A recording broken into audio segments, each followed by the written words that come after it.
Ever since I can remember, I've always wanted to ride my motorcycle to Alaska. It's been a lifelong dream of mine to explore the last frontier and discover the beauty and adventure that Alaska has to offer. From its endless wilderness and towering mountains to the crazy weather and abundance of wildlife, this Alaska adventure would truly push me to my limits both mentally and physically as I attempted to ride my motorcycle 8,000 miles from my home in California to Alaska and back in this once-in-a-lifetime adventure. This trip wasn't just about me, but also about the friends I met along the way that helped guide me on my journey through the last frontier. This adventure wasn't about Alaska either, but about the places along the way that I discovered that made me feel like home as I explored the north. The anxiety and fear of being away from my loved ones and taking on a challenge like this solo was almost too much for me to bear. I was already homesick before I had even left for this trip, almost dreading this dream of mine. Why would I leave my comfortable life at home and ride for 32 days in crazy weather and dangerous conditions to a place I've never known? I could have called off the trip, could have waited another year or two, could have played it safe, but that's not me. Something that I've learned in life is that good things require hard work. It was going to be difficult, it was going to be cold, it was going to be lonely, but it was also going to be filled with beautiful, life-changing moments as well. This was an experience that would be imprinted into my soul for the rest of time.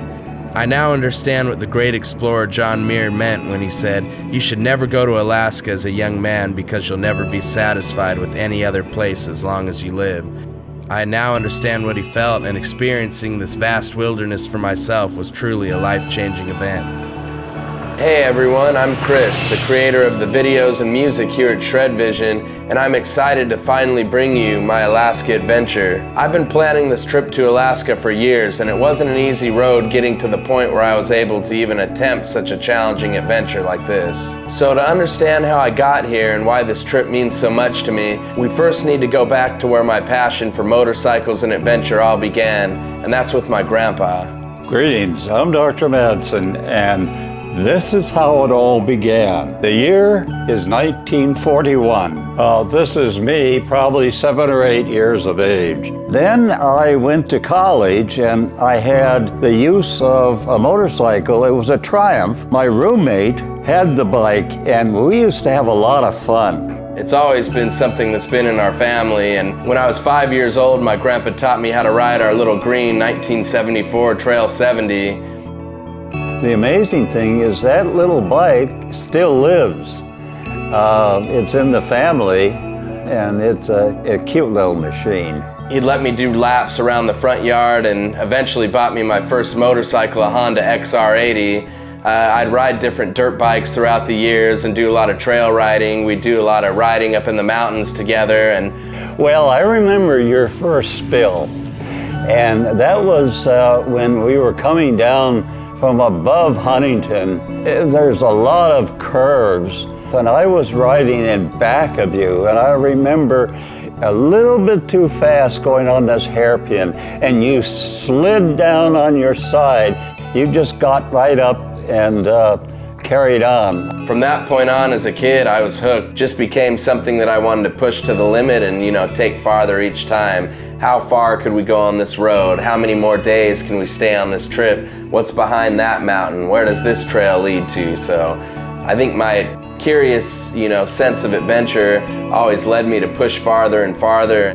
Once one has ridden a bike and realized how much fun it is, it just gets into your bloodstream. And it's a wonderful avocation because you can do about anything.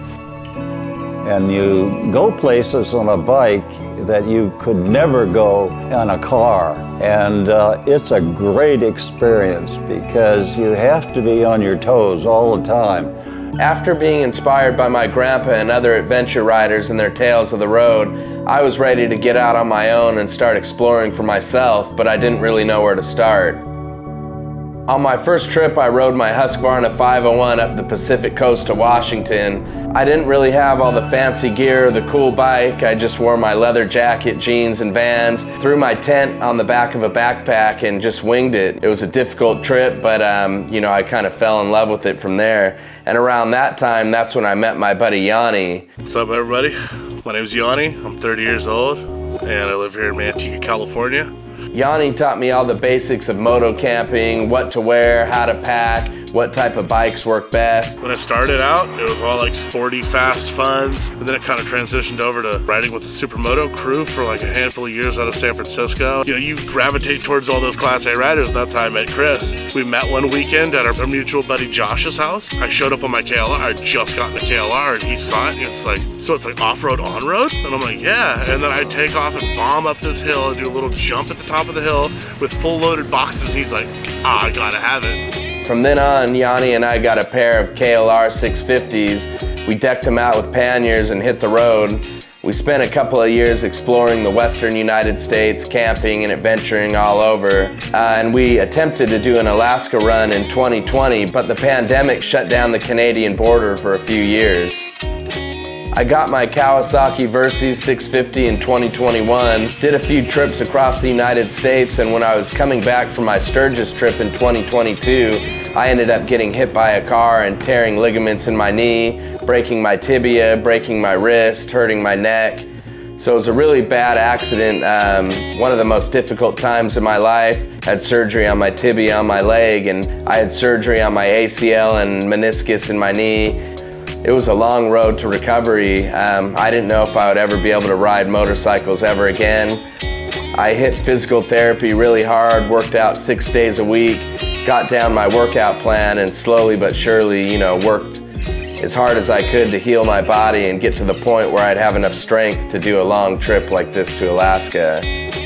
Originally on this trip, I had been meticulously planning for 3 of my friends to join me on this adventure. We had been planning together for a little over a year and even did a test run up the coast to test out some new gear. And as the trip grew closer, one by one, we started to run into problems due to paperwork issues and the logistics of attempting a strict border crossing into Canada. I started to realize that there was going to be a good chance I was going to have to attempt this Alaska adventure on my own and go solo.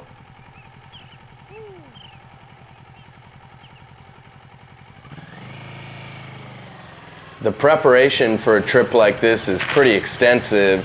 I've been working hard behind the scenes here at my home in Fresno, California, and just been spending the last year or so getting the route, the logistics, getting all my equipment together, securing different sponsors, getting the time off from work, and saving money. So, been quite the process, and yeah, I've just been getting my motorcycle ready. I'll be riding my Kawasaki Versys 650.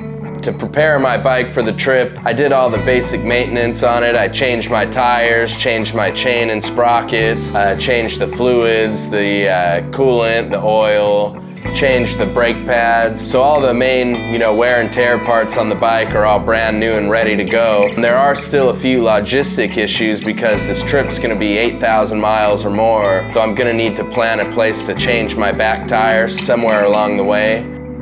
The gear that I'm taking on this trip is pretty minimal. I'm just bringing my camping equipment, clothes, cooking equipment, cameras, my tools, backup battery starter, tire pump, tire plug kit. So really everything that I need to be self-sufficient on the road and nothing more. I'm really fortunate to work with a couple of different sponsors on this trip. Rigg provided me with the 100% dry Hurricane luggage collection. So yeah, they really went above and beyond on this trip, and their durable gear is what keeps all my stuff dry. I love their setup. I'm excited to test it out on this venture. Hippo Hands provided me with the Rogue motorcycle hand covers, and they're a lifesaver. I've been testing them out for about 6 months now. I love them for keeping my hands warm. They keep them dry on the wet, rainy days. I'm excited to put them to the ultimate test here, riding up to Alaska and all the different weather that's going to be thrown my way. Deadbeat Customs, they provided me with their Deadbeat Customs handlebar bag. It's great to keep my stuff separate from my tank bag that I'm going in and out of all the time, and a place where I can visually look while I'm riding and make sure my wallet's there, my passport's there. And they also provided me with their lightweight MX gloves. To make my seat more comfortable on the Versys, Alaska Leather provided me with their 100% natural sheepskin leather seat cover. Really makes the ride a lot more enjoyable, and it kind of makes some of these long days that I have to tackle a lot more bearable. One of the brands that I'm really thankful to be working with is Klim. I've been riding their Latitude gear for over 6-7 years now, and last summer they sent me their updated Latitude gear, and it's 100% Gore-Tex gear, and it keeps you waterproof the whole time. Tons of vents and zippers on it to help adjust your temperature to your liking. The Klim gear works great, and it's, you know, one of the only brands I would trust for my gear, especially when I'm going to tackle such a long trip such as this Alaska adventure. For my camping gear, I'm really excited to be partnered with Big Agnes. I was able to upgrade my camping setup to something that's a little bit lighter and more comfortable at the same time. For my tent, I've got the Bikepacking Copper Spur 2 tent. It's really great because the bikepacking tents have a 12-inch pole, which is a lot smaller than the traditional 18 or 24-inch pole. For my sleeping pad from Big Agnes, I'm using the Boundary Deluxe insulated pad. It's 30 inches wide. It's a big upgrade from my 20-inch wide pad. It's super warm, and you know, when you're camping in your tent for weeks at a time, comfort's one of the most important parts. For my sleeping bag from Big Agnes, I'm using the Lost Ranger 0-degree bag. It's an awesome setup that gives you 3 different temperature options in one. Comes with a top quilt that's good for 40 degrees. The inner sleeping bag is a 20-degree down sleeping bags, and when you combine them together, it go all the way down to 0 degrees. Awesome setup, and it gives you multiple options for sleeping multiple places. My buddy Yanni's gonna ride with me to the California border for the first couple of days on the trip, and then I'll be on my own after that. I'm as prepared as you can be. You know, I've practiced for every different scenario that could go right or wrong, and gonna make the best of it. You know, it's gonna be the biggest challenge of my life, but it could be one of the most rewarding as well.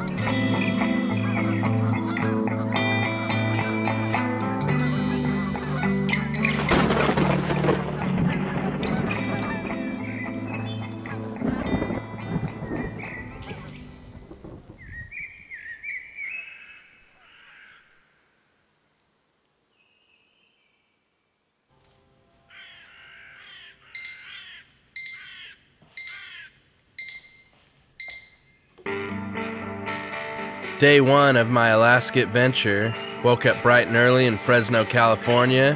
Headed north to meet Yanni at Manteca. Then we hit the road to make our way towards Lake Tahoe.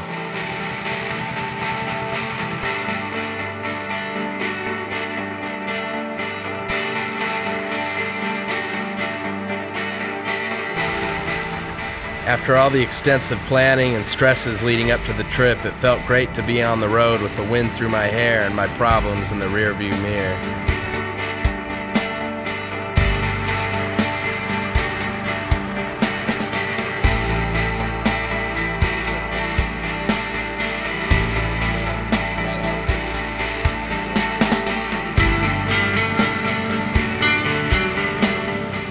Day 1 of our trip here on the Alaska adventure. We're heading from Fresno, California all the way up to Lake Tahoe to camp for our first night. Real emotional first day here. You know, I've been planning this trip for pretty much my whole life.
Once we got to camp, we just had a quiet night, went and got something to eat at a restaurant on the edge of Lake Tahoe, just enjoyed a nice sunset and watching the stars before we had an early night to bed.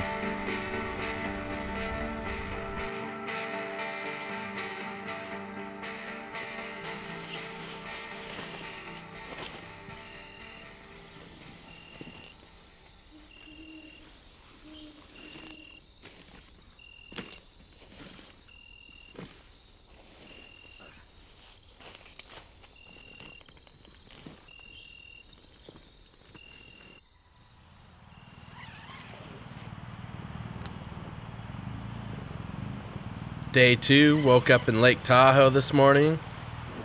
Made our way out of Lake Tahoe towards Lassen National Forest.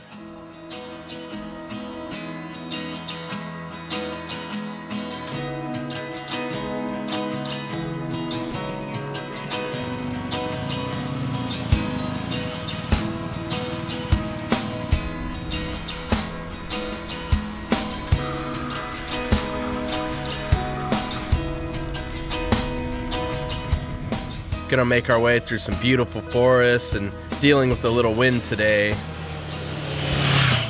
We're leaving Lake Tahoe this morning, made our way around the lake through Truckee, rode a little bit of dirt roads, and yeah, now we're making our way towards Mount Shasta where we're gonna camp tonight.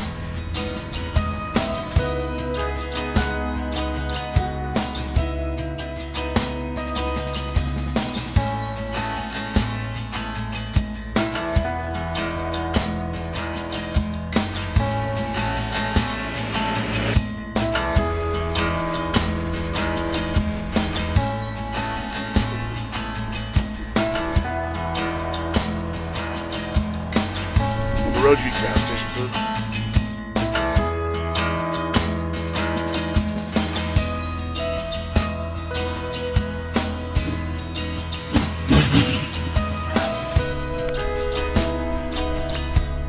I've always enjoyed coming through the Lassen area, and we're making our way to Mount Shasta now. We're almost there, so just taking a pit stop and then getting into camp. This is just the life on the road, you know, taking pit stops. Getting out of the wind today. We even caught a little bit of sprinkle of rain. It's kind of been cloudy and windy, so yeah, just trying to beat the elements here, and got about 100 miles to go till we're in our campsite around Mount Shasta.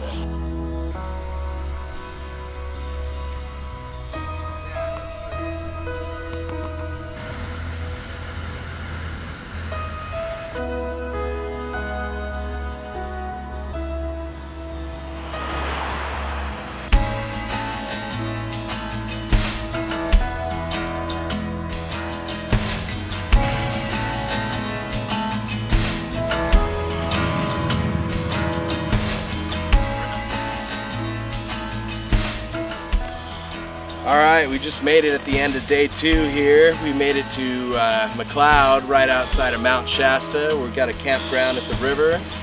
Get the Nelson rig bag, set up my big Agnes camping equipment, and enjoy a nice evening by the river.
Day 3, we left Mount Shasta in the morning and made our way towards the Oregon border.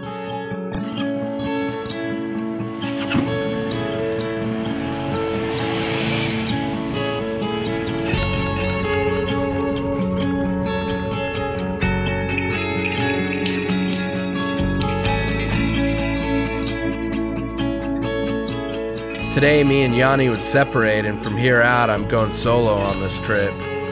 I was nervous to go solo from here and anxious to see what new adventures lie ahead.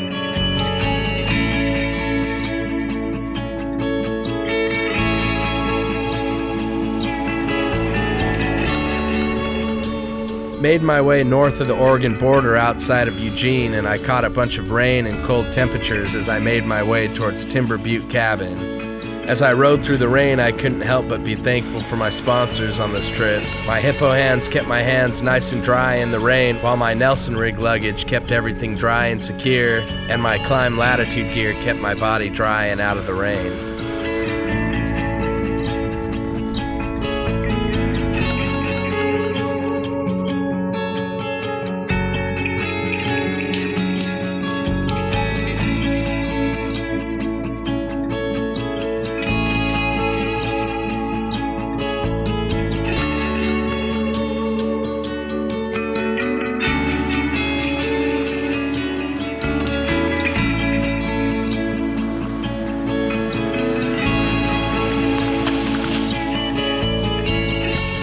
Timber Butte Cabin is a fire lookout cabin tucked away in the wilderness, and I had to make my way on a maze of Forest Service roads before I finally found the gate to where my cabin was located.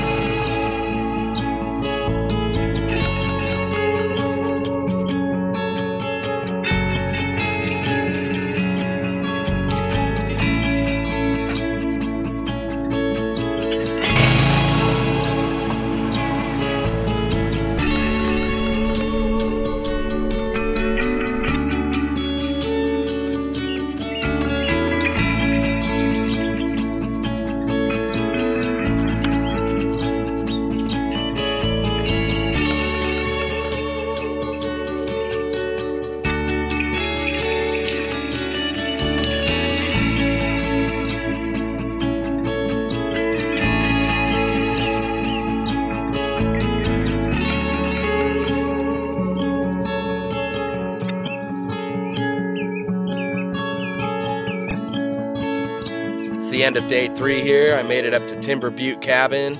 This is a fire lookout cabin outside of Eugene, Oregon. People used to use this cabin to look out for forest fires, and I've always wanted to stay at one of these cabins, so finally got the chance to do it. A little bummed out that I'm all by myself. I just got to stay positive and take it one day at a time. And I'm reading this cool little book.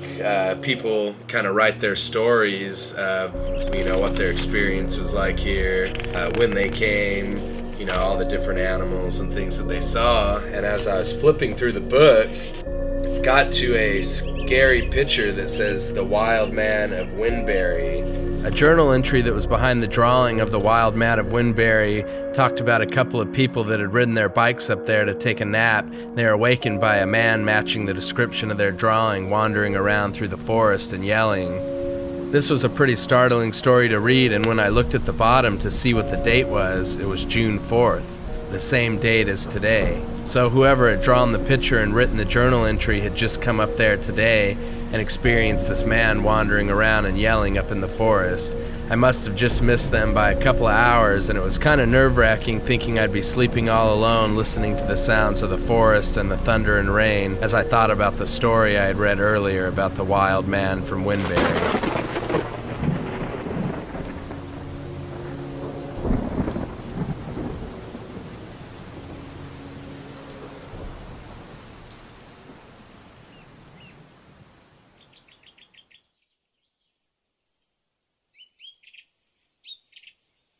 Day 4 here. Pretty spooky last night at the Timber Butte Cabin. It rained all night actually. There's lots of animal noises, really out in the middle of nowhere, so it's a little bit spooky.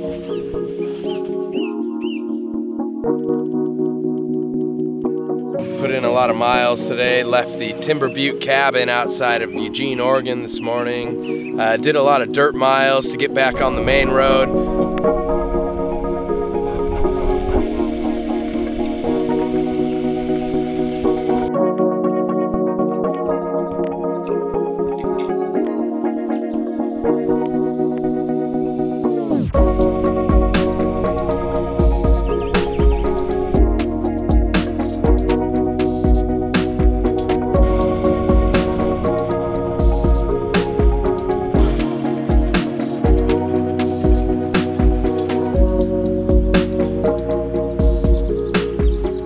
pretty lackluster day. Took the I-5 north, went through Portland, a bunch of traffic and a bunch of big cities.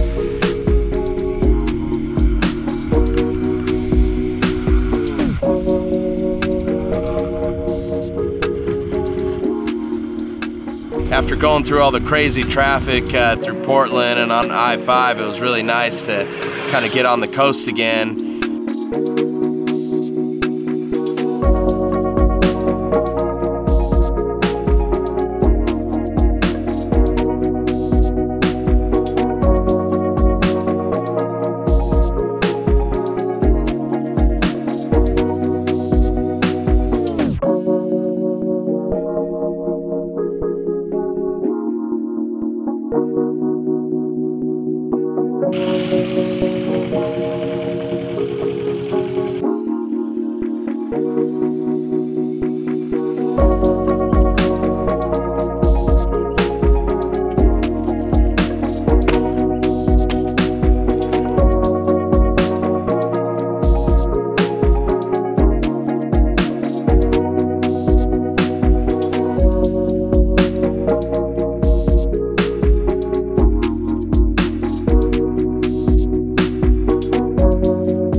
I was able to get in early to Potlatch State Park.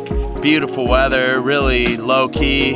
So today I'm just relaxing, getting ready to take the ferry from Port Townsend to Coopville tomorrow. And I'm gonna meet up with Matt, who's a buddy that I had met on my Sturgis trip up in Upper Washington, and he's gonna put me up for the night before I cross into the Canadian borders. You know, I'm just nervous. I keep telling myself you need to just take it one day at a time, one day at a time. If I know what I'm doing, I've trained for this for years, you know, it's just actually being in the situation is tough.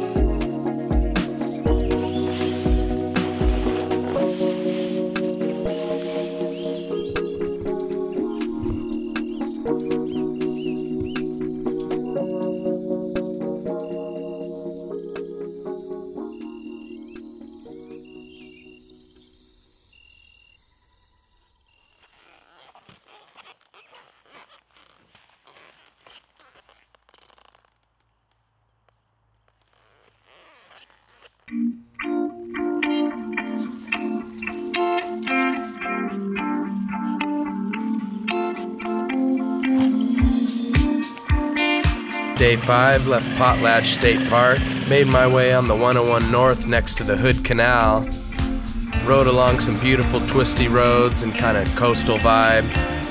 The Eastern Olympic Peninsula is a really cool route, great roads, great weather.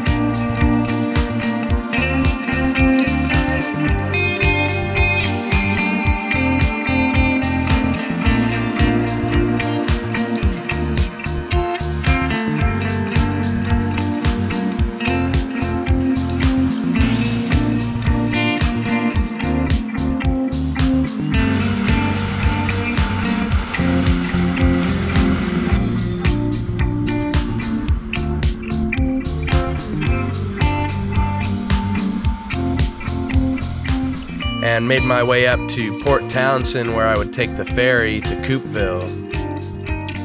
This is one of 4 ferries that I'll be taking along my adventure to Alaska and back, and ferries are a great way to break up the trip and see things from a different perspective.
from Coopville, I'd make my way to Oak Harbor to stay with Matt and his family for the night. Well, welcome. I'm Matt Krasinski here in Oak Harbor, Washington. Started riding motorcycles a long time ago, but never considered myself a rider, and tried multiple different styles of riding. Really found a passion for the adventure riding. I got my wife into it, and we started camping and traveling via motorcycles for about 4 years. Matt and I met a few years back when I was heading east to Sturgis. So I was at work, and I came across two guys that looked like they were kind of working on their motorcycles in a parking lot, always wanting to talk to other fellow adventure riders, and excited about sharing some of the routes that we traveled to, and you guys were on the same kind of path, and following you on social media through Instagram, and seeing a lot of the photos that I would take or stop and take that you were posting was pretty awesome. After keeping in contact online for a couple of years, Matt saw that I was doing the trip to Alaska solo and offered me to stay at his trailer on his property. Really thankful to have a roof over my head and a nice meal before I attempt my border crossing into Canada tomorrow.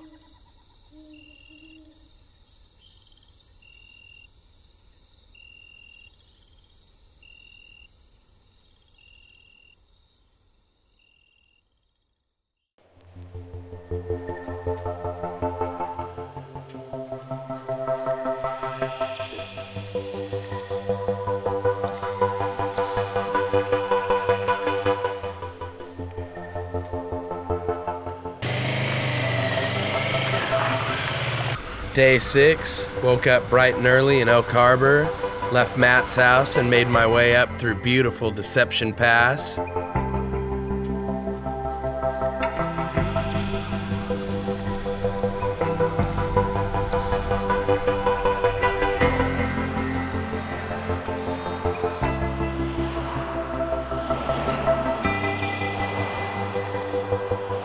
Enjoyed some nice backcountry roads as I made my way to the Canadian border.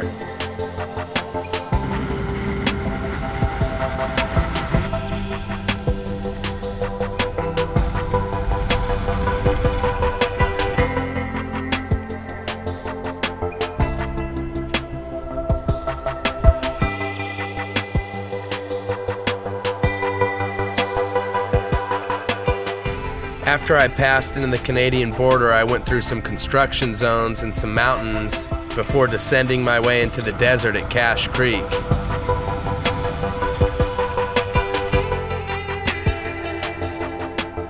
Pretty cool. The area is like a desert. It was really hot today, so it was a long ride. I got caught in a bunch of construction corridors and it kind of held me up. So I got into camp early here though, did some resupply.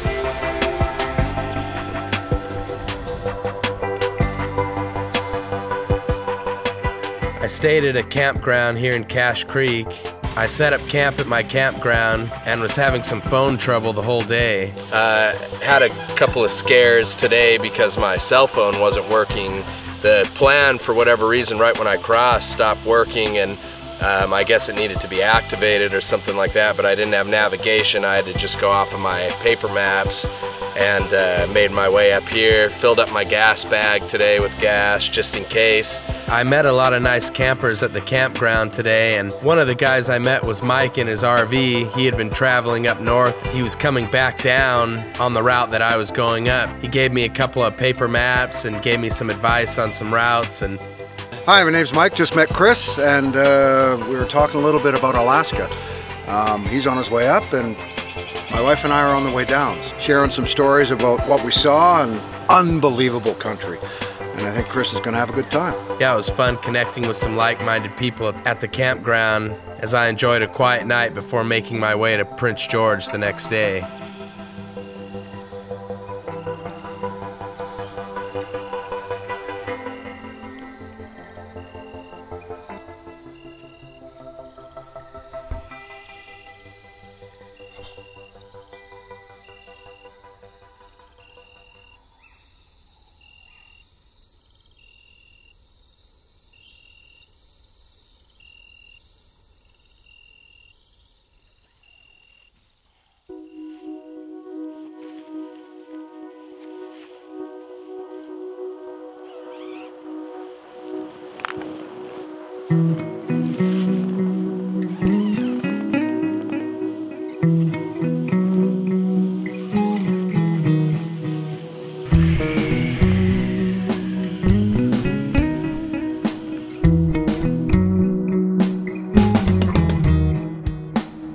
Day 7, I woke up in Cache Creek this morning, left the desert terrain for more lush forest scenery as I made my way north on the 97 towards Prince George.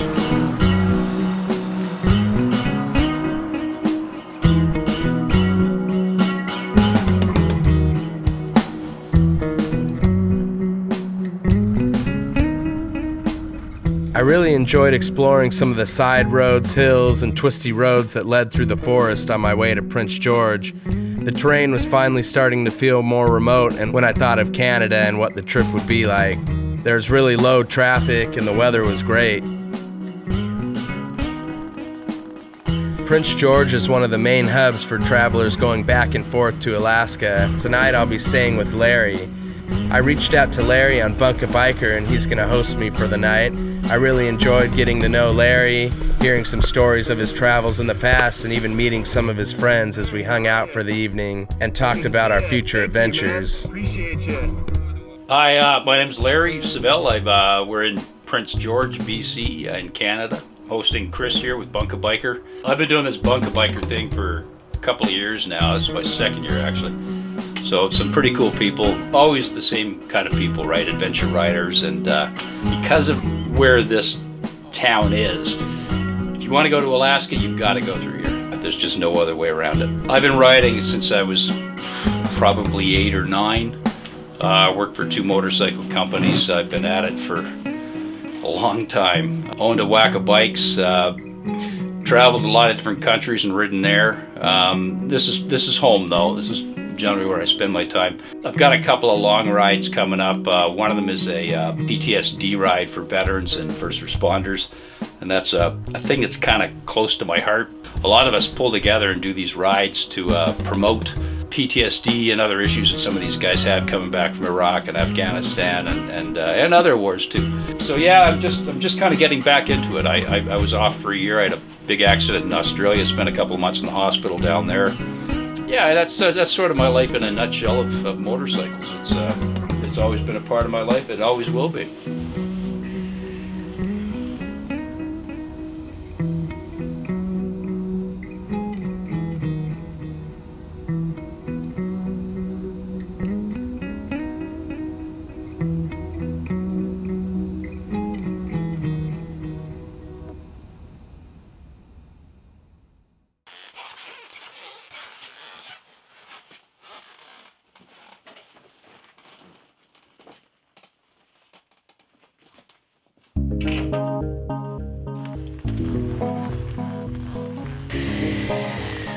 Yeah, day 8 today. Woke up in Prince George, left Larry's house, had a good night's sleep last night. Hit the road, it was really chilly today. Had to put on my heated gear and different layers. Went over here by Fraser Lake, hanging out, enjoying some of the sights, and yeah, making my way to Bulkley Valley to get a hotel tonight, and yeah, just kind of trying to take it day by day.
Today was really one of the first days that I noticed the huge mountains in Canada.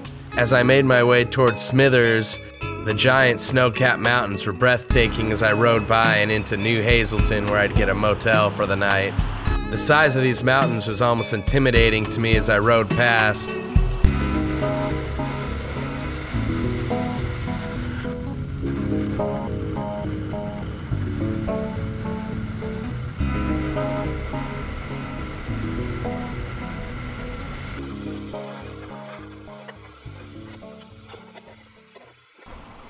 Made it to Bulkley Valley Hotel here. The weather was pretty cold this morning and it's supposed to rain the next couple of days, so got a motel here. Gonna get my home base going, get mentally prepared for riding in the rain for the next few days. Getting a little tiring riding every day, but I'm trying to keep with it just one day at a time, step by step. So just kind of worked on my bike, cleaned it up a bit, did some chain maintenance. Yeah, I had a good evening talking to a couple different riders here. Got some good routes for the next couple days and some things to see, places to stay that are safe. So yeah, it's a nice quiet evening. It's almost 10 p.m. right now, and as you can see, it's still super light out. So as I'm getting farther north here, yeah, the nights are really light like this.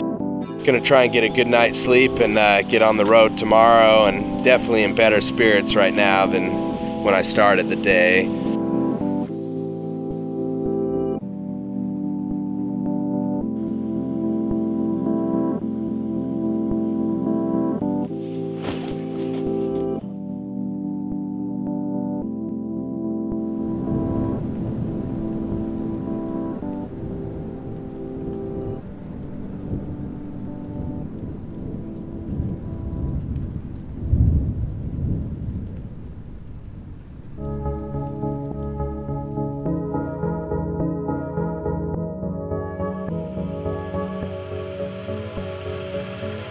Day 9, I woke up in New Hazelton at my motel this morning. It had rained a little bit overnight, and today would prove to be one of the tougher days on the trip, as I would have to brave the cold temperatures and the rain as I made my way to the Stewart-Cassiar Highway. The Stewart-Cassiar Highway is one of the most desolate highways that I'd face on this trip. There's no cell phone service along the 543 miles, and very little services as well, sometimes 100 miles or more between gas stops. The Cassiar Highway is a remote single-lane road that would twist and turn through the dense Canadian wilderness, abundant with wildlife and beautiful mountains that would tower over the road from each side. My heated gear went out during this portion of the trip, and it would really test my toughness in the 40-degree temperatures as I had to make my way towards a town called Iskut. I was really thankful for my Hippo Hands, my climb gear, and my Nelson rig equipment keeping me dry during this portion of the trip as it got really wet and rainy. The mountains on this route were some of the most beautiful I've ever seen, and it made it even more special to catch it in a rainstorm like this.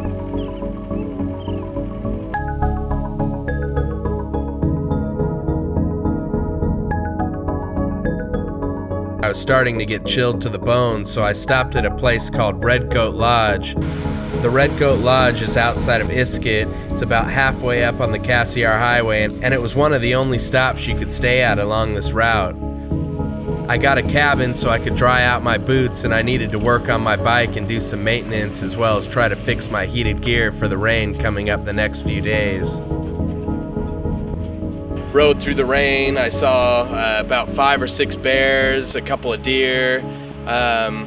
Yeah, rode through some really big mountains, lots of clouds. I was getting soaked. My heated gear stopped working about an hour or 2 into the ride, and yeah, it was really difficult riding in these cold temps, low 40s, raining.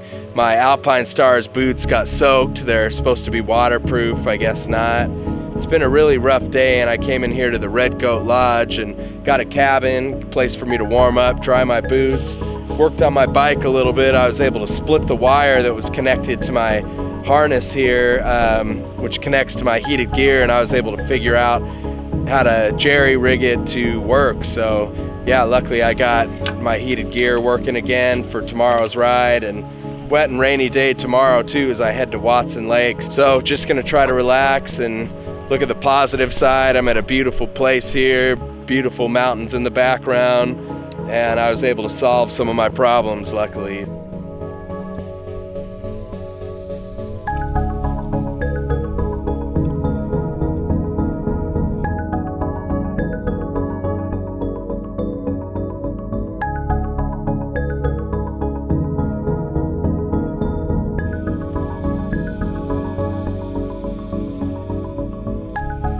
Took a hot shower, got my body temp back up. Just gonna have a nice quiet night to myself. It if I wouldn't have rented a cabin here, I think I would have been in trouble in the tent. So this really brought me back, gave me some energy, and yeah, just got to keep pushing forward. We're about 3 days or so away from Alaska here. Watch the beautiful mountain in my background here with the trees rustling and the rain coming down through my window. So that sounds like a pretty good plan right now. All right, it's 10:30 p.m. and it's bright out.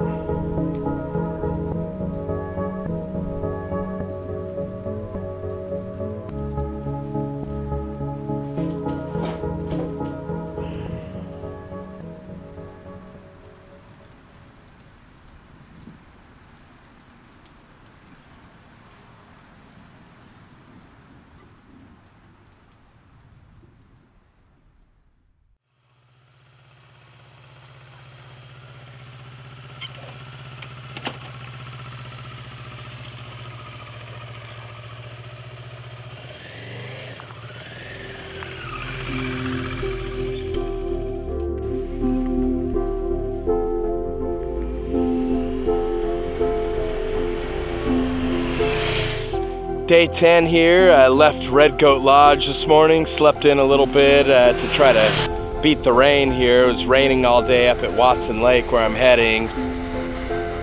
The Cassiar Highway was filled with potholes, frost heaves, and even construction zones, but it was also filled with beauty that was beyond comprehension.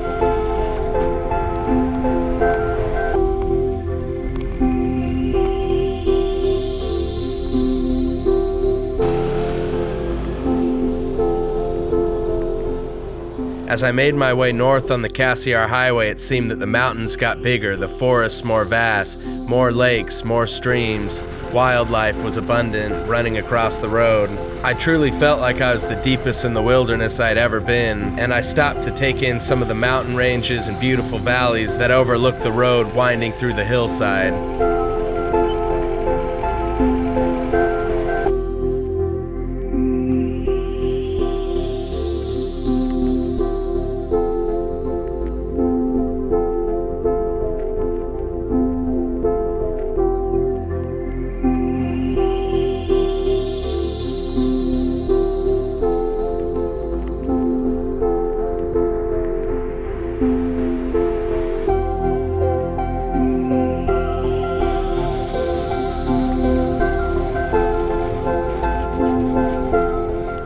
The Cassiar Highway gives its travelers a chance to experience Canada's true wilderness. The jagged mountains pierce the sky like nothing I've ever seen before, and I took a moment to take in all the beautiful valleys, streams, and expansive mountain ranges. Although I wanted to stay and take in the beauty longer, I had to put my head down and ride because there was a big storm blowing in as I made my way to Watson Lake.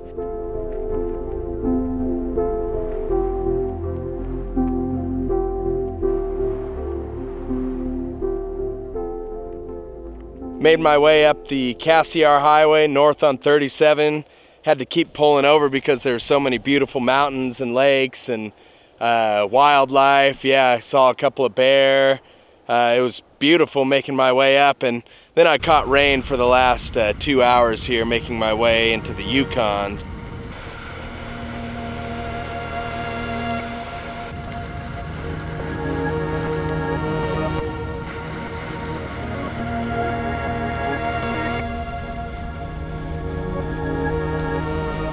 As I made my way into the Yukon territory, there was lots of fire damage on the rolling hills on the sides of the road. I needed to make it to Watson Lake Campground so I could check into my campsite. Just passed in the Yukon here.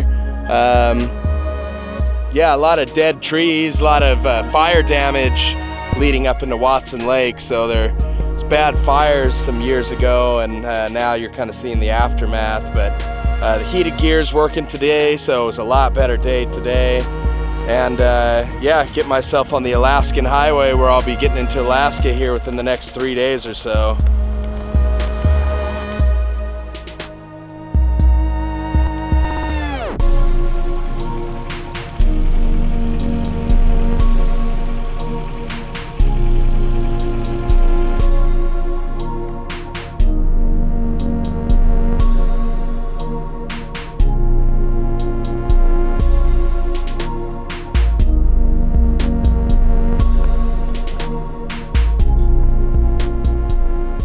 way into Watson Lake, and yeah, the weather's pretty decent right now. Just set up camp, just gonna be relaxing here for the night. I had fun checking out the signpost forest, which was a quick walk from my campground at Watson Lake. This unique landmark started in 1942 when a local soldier that was stationed in the area brought one of his home signs to help him from being homesick. Now in the signpost forest all these years later, there's thousands of different signs from all different parts of the world.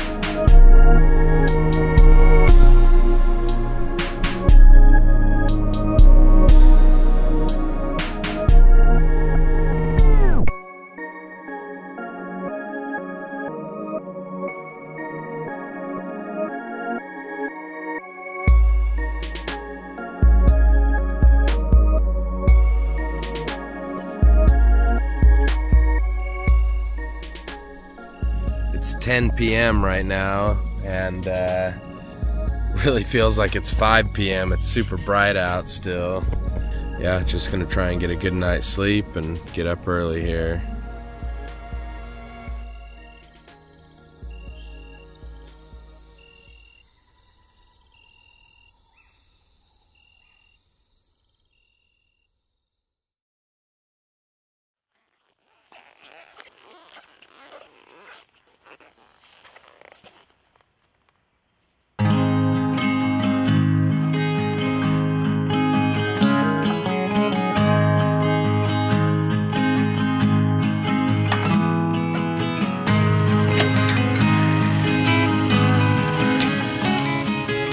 Day 11, I woke up in Watson Lake area at my campground, got my stuff together and hit the Alaska Highway heading west. I made my way today towards Whitehorse.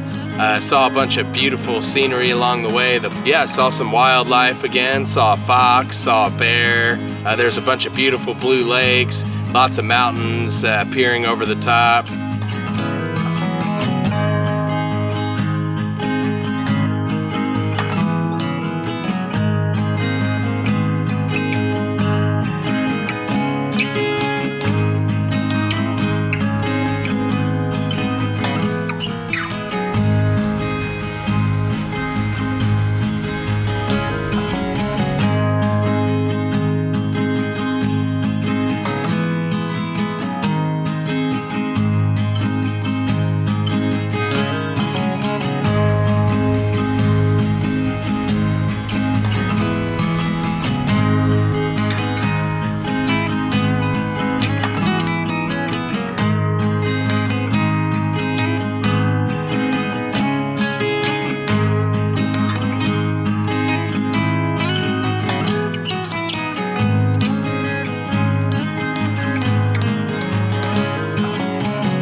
Today, I went into this Yukon motorcycle park. It's right outside of Whitehorse. It's a really cool establishment for motorcycles only. They've got some cloth tent, yurt type houses and cabins all lined up here. They've got a shower, a restaurant, really good facilities, and some cool tent camping sites. So that's where I'm set up now.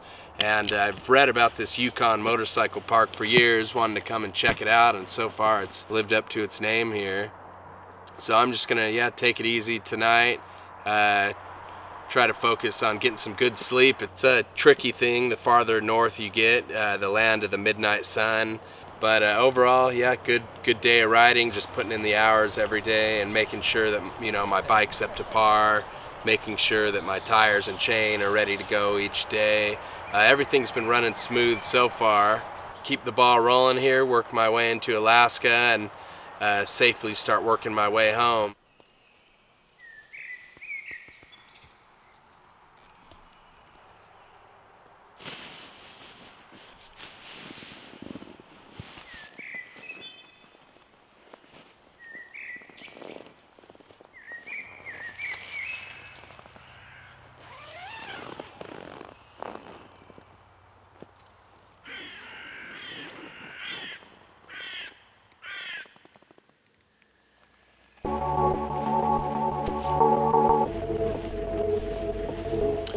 All right, day 12 here. Woke up this morning at Yukon Motorcycle Park, just outside of Whitehorse, and it's a real cold morning. Got up pretty early, started making my way on the Alaska Highway towards Beaver Creek area today.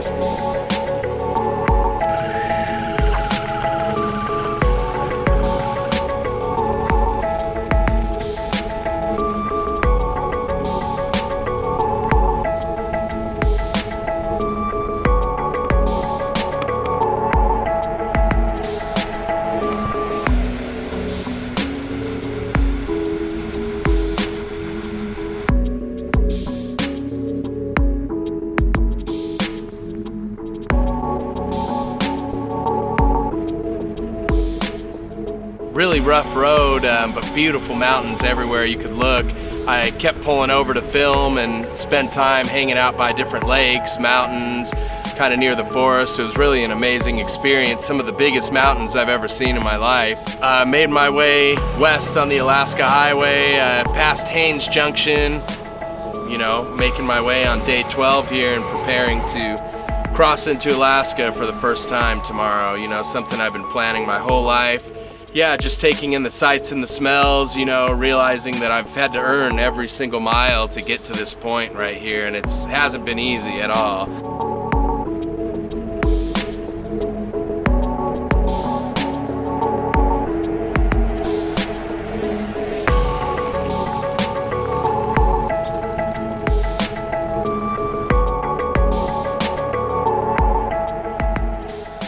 Seeing all these places for the first time is really magical. Pretty much at a loss for words at how far out here it is and how big these mountain ranges are, how vast the forests are, how much wildlife I've seen. Today when I pulled up along a lake, I tried to ride my bike on the shoreline and I ended up getting almost stuck in the sand and had to push with all my might to get out of there, and wasn't trying to use the clutch because I didn't want to burn out my clutch or anything, so that was difficult, and kind of realized that, yeah, I got to be smart. I can't be pulling off and doing, you know, dumb things and side missions. I'm just got to stick to my goal and keep pushing forward, you know, day by day.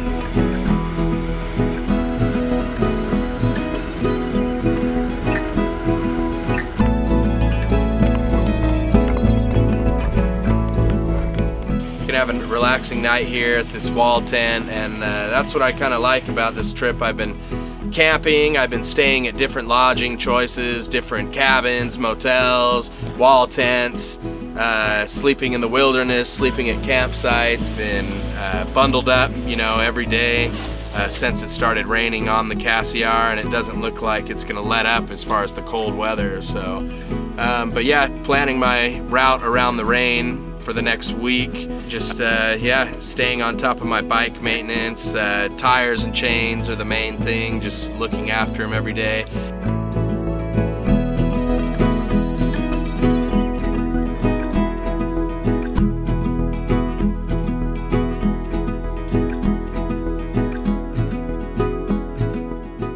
I like to mix it up, you know, after a couple days of camping here and there, come to an awesome place like this where I can get a wall tent when it's gonna rain tonight. Just helps me in the morning get going a little faster. So food on this trip's been pretty interesting to say the least. Pretty much my whole way up I've just been eating gas station food in the morning time, and then in the afternoon I'll usually eat at whatever restaurants at the campground or stuff that's nearby, but haven't really had anything spectacular. But here at this campground, yeah, they just brought me this homemade pesto stuffed chicken, and it's by far the best thing I've eaten this whole trip. So yeah, for those of you that know me, you know I must be starving if I'm having a salad, so but great meal.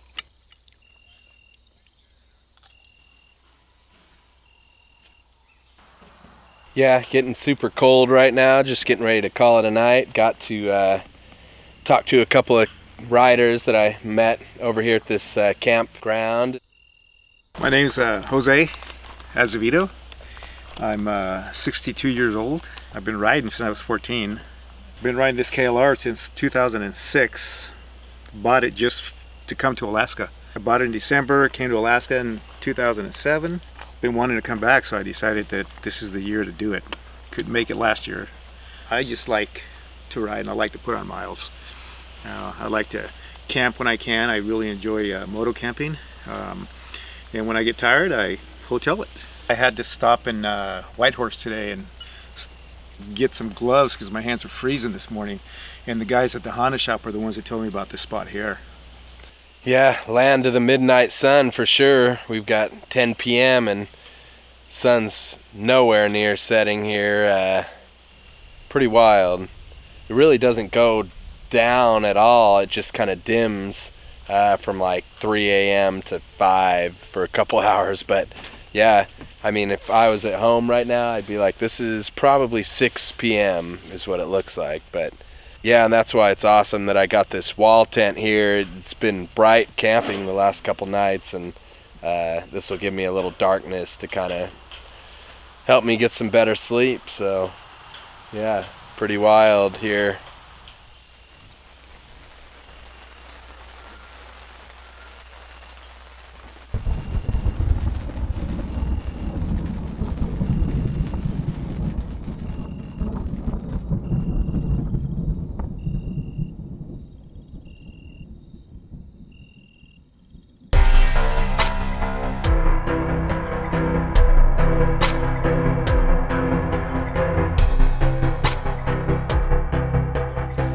Day 13. Woke up to a rainy morning in Beaver Creek, got my stuff together and hit the road as I made my way towards the Alaska border.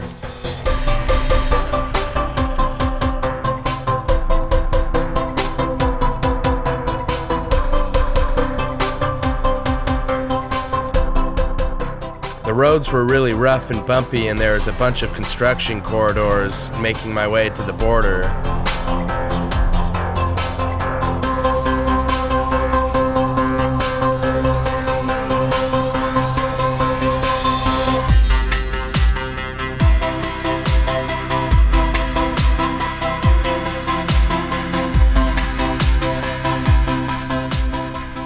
Day 13, and I finally made it to Alaska. I've been waiting for this moment my whole life, and to finally have it here, you know, it's just a surreal experience. Super emotional crossing the border here, and you know, I've had quite the journey over the last 13 days, making my way through the lower United States, making my way through Canada, some really remote areas, and yeah, I'm kind of beside myself, you know, the hard work that I put in over the last couple weeks basically, and riding, you know, every day, filming, capturing this adventure.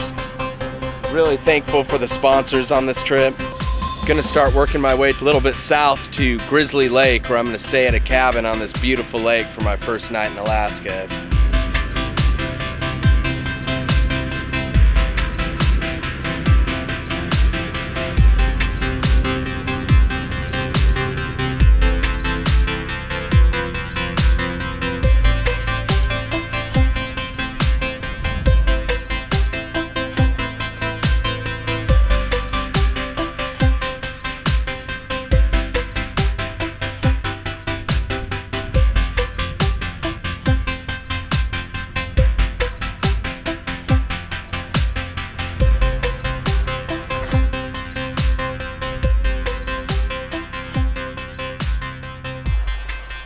It's pretty spectacular for my first day riding in Alaska. I can only imagine what more is to come. Riding under the presence of these giant mountains is humbling, especially when you're by yourself. So trying to grasp, you know, this day and how far I've come, and really appreciate the nature that I'm seeing for the first time.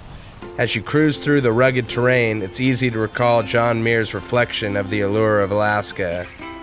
Alaska is a test of both physical and mental endurance, and it's also a journey of rewards that are unparalleled, with unlimited vistas and a deep sense of freedom as you take the open road.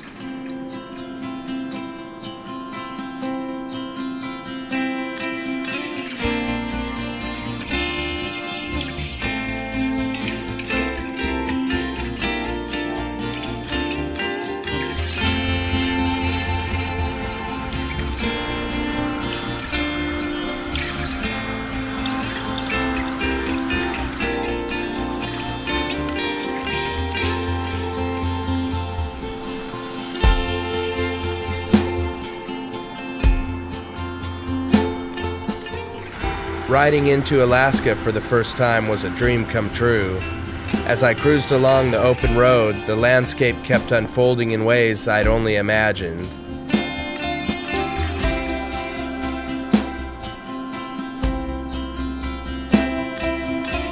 My first day in Alaska brought tall pines and distant mountains, but each mile the view grew even more stunning. The road twisted through dramatic terrain, and every bend revealed new beauty. Glaciers, serene lakes, and the vast tundra ahead. I couldn't believe on this trip that each day and each mile that I went further, the scenery got more stunning and more diverse. The mountain ranges and the vast forests kept getting better and better, and it blew my mind as I made my way towards Grizzly Lake.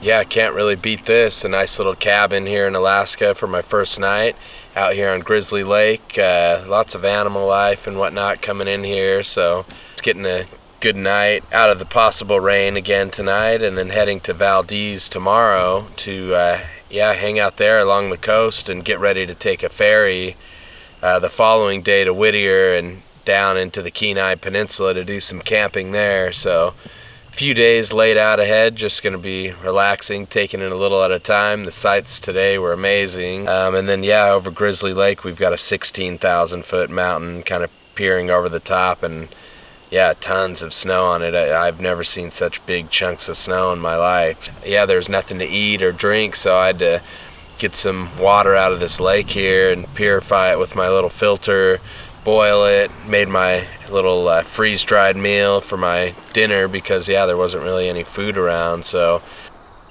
I was hoping I didn't have to use my cooking equipment, but I brought it just in case for nights like this, when it's really remote and there's nothing around to eat or have any snacks. So but it worked out perfect. Got a little meal here on the lakeside, hanging out here in front of the cabin, kind of watching the mountain in the background, and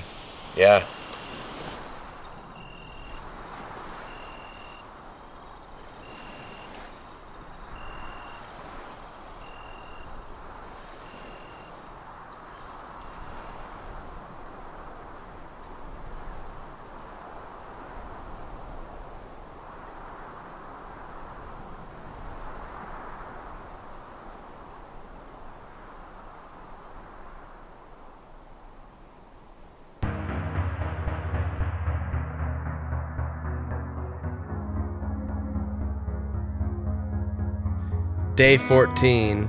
I left Grizzly Lake this morning and made my way towards Valdez. This would prove to be one of the most epic days on the trip, and it was almost hard to believe that it could get any better than the days leading up to it.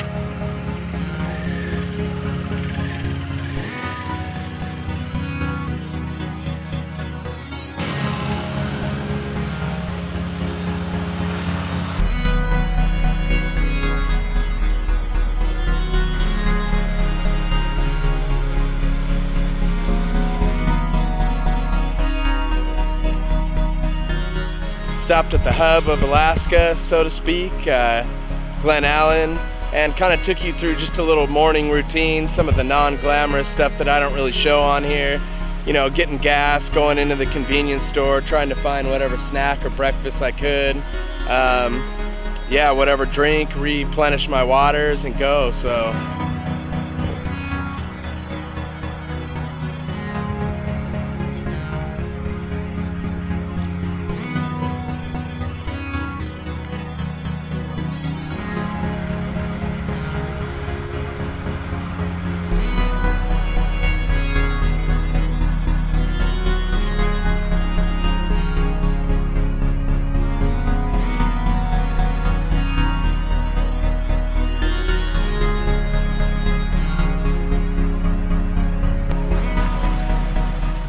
Been working my way through some beautiful roads into Valdez, and every turn it gets better and better.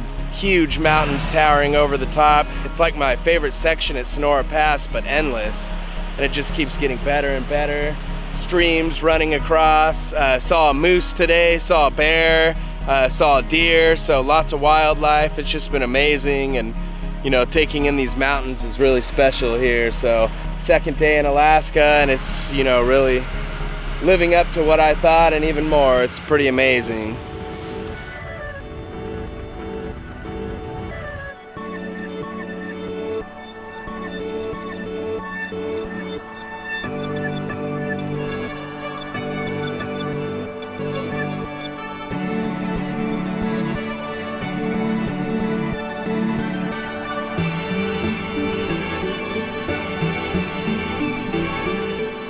Every mile that I traversed, the mountains got bigger. Riding these roads and making my way into Thompson Pass would prove to be the most beautiful ride I've ever done in my life.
Yeah, I made it to the top of this pass here coming into Valdez, and it's really endless. You keep coming up higher into the mountains. There's tons of snow up here, so pretty wild ride. Really, I got to see a few different glaciers on the way up, and yeah, this beautiful dark dirt and, you know, dark green vegetation. So the scenery's changed quite a bit as I've gotten up, and yeah, just gonna descend our way down to the coast here in Valdez. So absolutely beautiful though. These mountains are unreal. I've never seen anything like them. The jagged edges on the mountains, and yeah, it's just been unreal riding up here.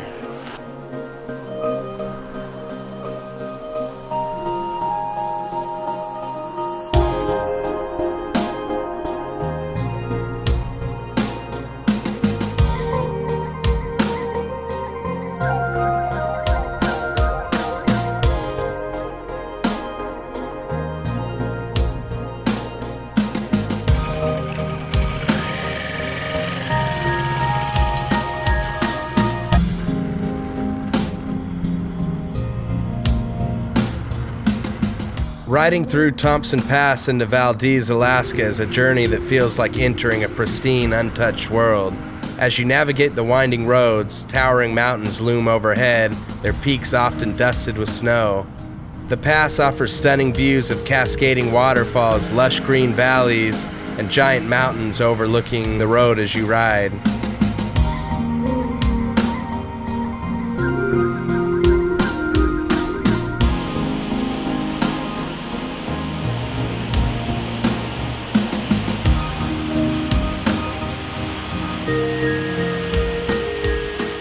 As you make your way through the endless mountain passes and the snow-covered ground and mountain, you descend into a coastal town that was buzzing with life and surrounded by the rugged cliffs and sparkling waters.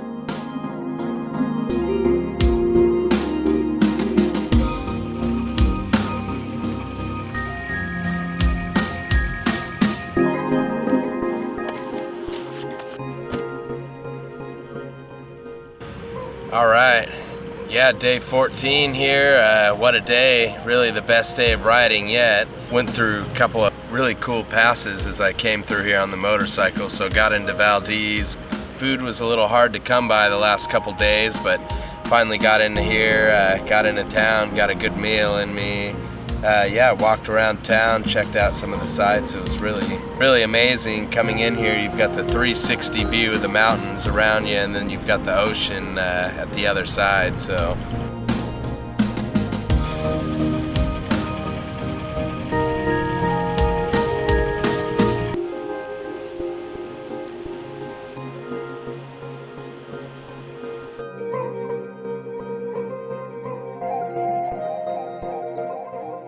At the beginning of this trip, you know, I was really anxious, kind of apprehensive. As the trip has gone on, I've started becoming more self-reliant. So there's been a transformation, and ever since I've gotten to Alaska, this feels like home to me. It feels like the roads that I like to ride. It's, you know, all my favorite places that I've been, all the different national parks. Never seen anything like it. And what's even crazier is it's just one road that goes through. There's really no side roads, or the last frontier really rings true, because yeah, there's really, you know, no place on earth like this that's as untouched for as long.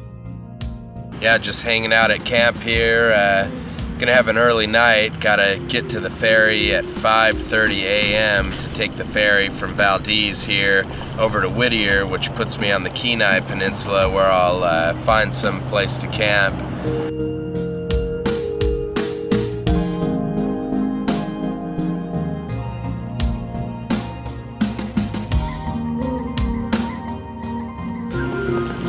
This is what 10 p.m. looks like in Valdez, so gotta be at the ferry tomorrow at 5:30, so gonna get an early night's sleep. Kinda hard when it's bright like this.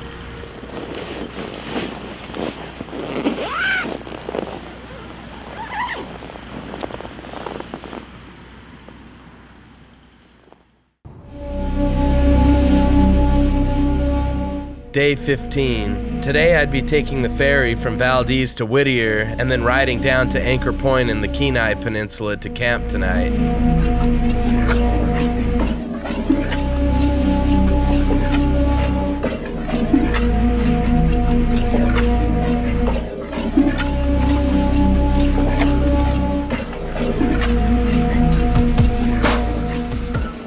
Taking the ferry today from Valdez over to Whittier.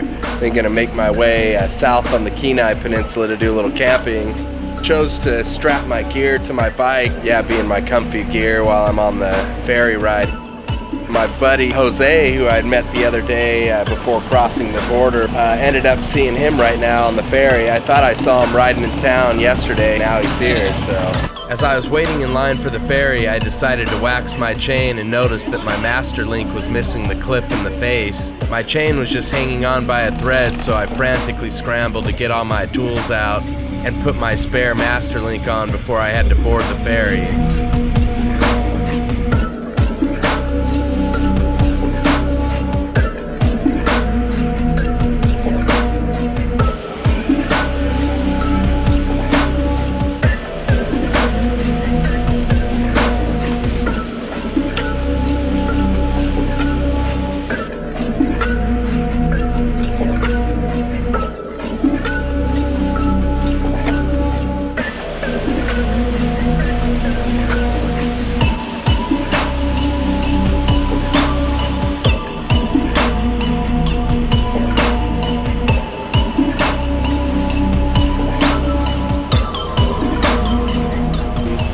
Yeah, we're just making our way here. It's a 6-hour ferry ride, and then once I get to Whittier, I've got another 3 hours or so worth of riding, so.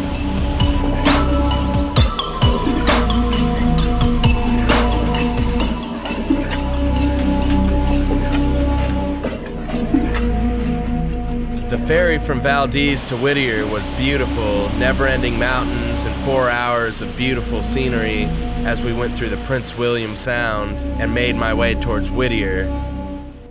It was a really fun day taking the ferry, and I always enjoy including ferry rides in my adventures. It allows you to see things from a different perspective and enjoy relaxing while seeing things from the sea.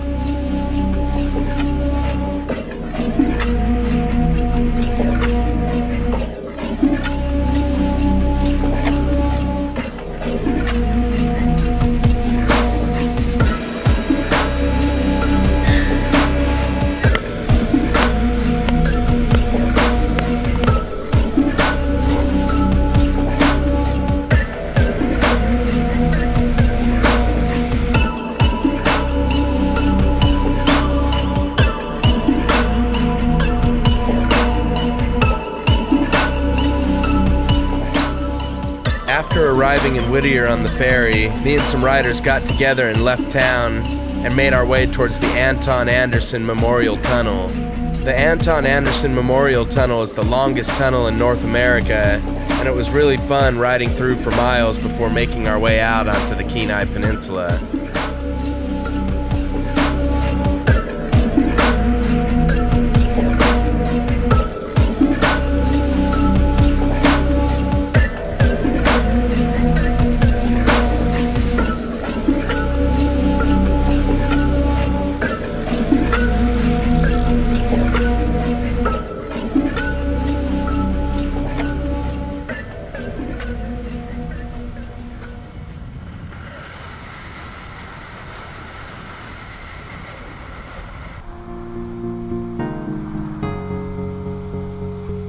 The Kenai Peninsula had some beautiful blue lakes as I made my way south towards Anchor Point.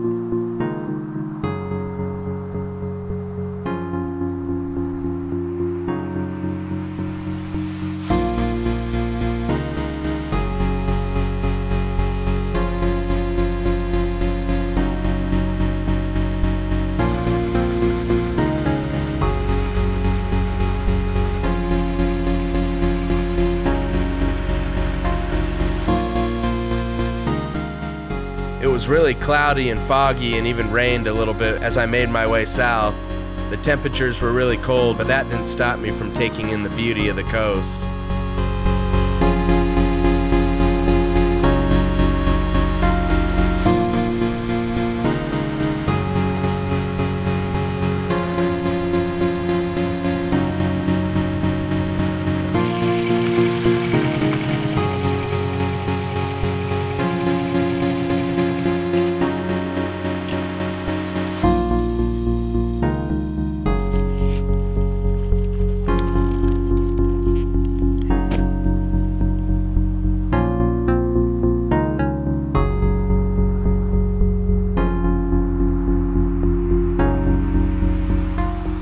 Yeah, took the ferry from Valdez to Whittier. It was a beautiful ferry, got some rest, got a couple of good meals in. Now I worked my way from Whittier down the Kenai Peninsula to Anchor Point. I'm at Halibut Beach here and enjoying the Pacific Ocean here in Alaska for the first time, so I'm super excited about that. Got into camp here, grabbed something to eat in town, and yeah, I'm just gonna hang out on the beach here tonight and enjoy myself on the Kenai Peninsula before making my way up to Anchorage area tomorrow. So one day at a time so I don't overwhelm myself. So yeah, just gonna enjoy beautiful night on the beach here in Alaska. You know, I've always wanted to say that. It's a really cool campground, kind of a secluded tent area with some vegetation around it, a little path to the beach, so I'm gonna go check that out.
Day 16. Left Anchor Point this morning and made my way south to Homer before working my way north of Anchorage to camp this evening.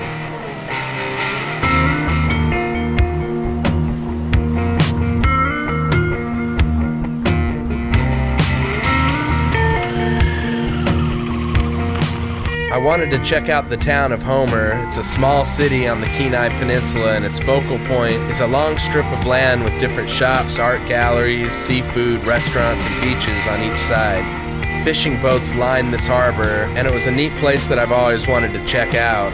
It was a little foggy and rainy this morning, and after I left Homer, I made my way back north through the Kenai Peninsula.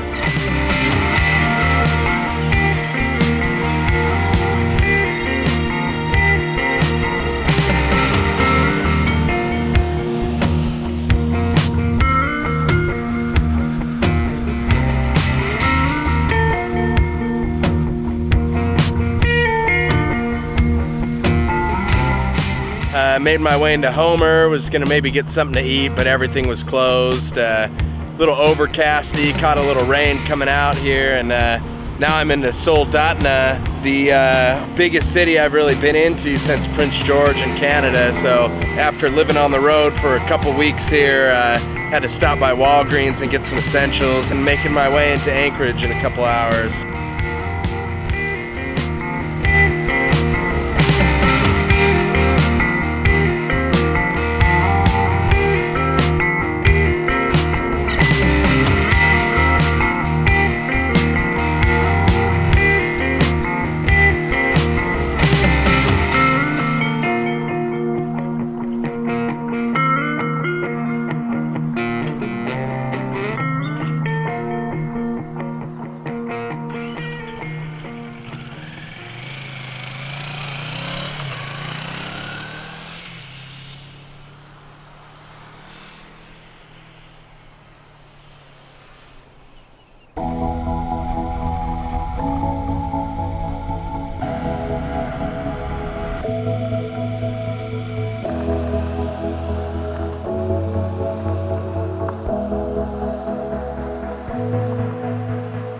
I made a point to check out some of the beautiful blue rivers and lakes on the Kenai Peninsula, and took some side roads and did some exploring along Kenai Lake.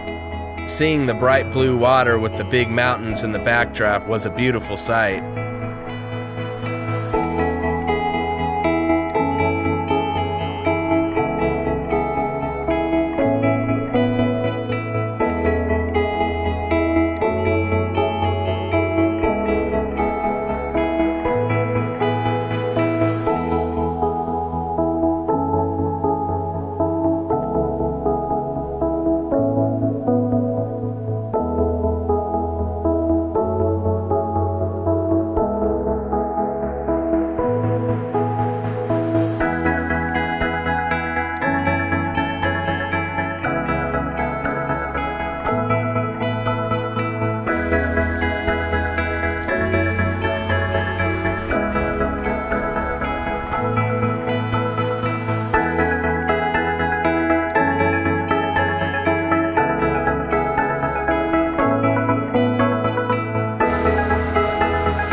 It was beautiful making my way up the coastline into the city of Anchorage.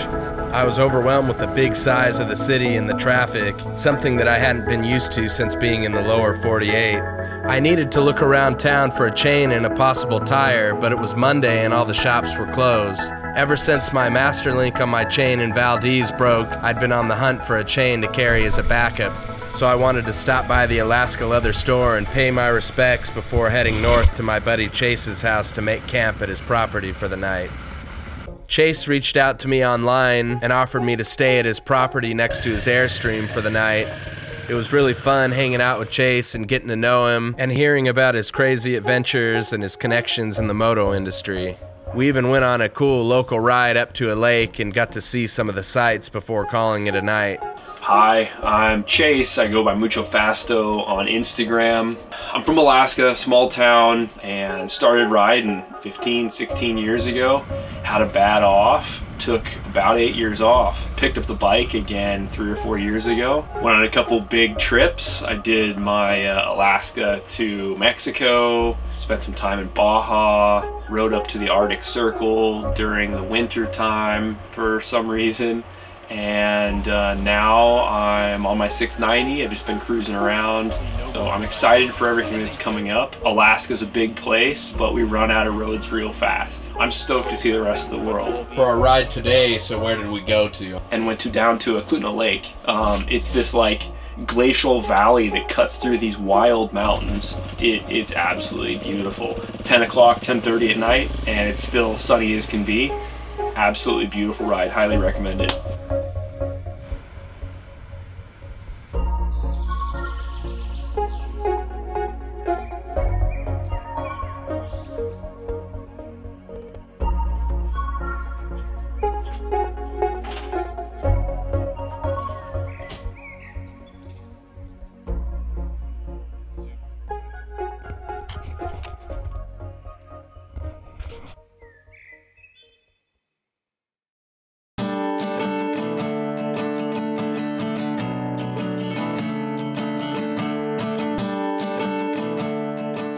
Day 17, woke up at my buddy Chase's property north of Anchorage. My buddy Jose met me this morning and we decided to ride up to Fairbanks together. Jose and I both needed to find chains for our bikes, and I needed a rear tire because my tread was getting dangerously low. So we decided to ride up to Fairbanks together and possibly wait out the weather to see if we could make it up to Prudhoe Bay. Jose and I met 5 or 6 days back, and it was fun recrossing paths and getting to ride with him for the day.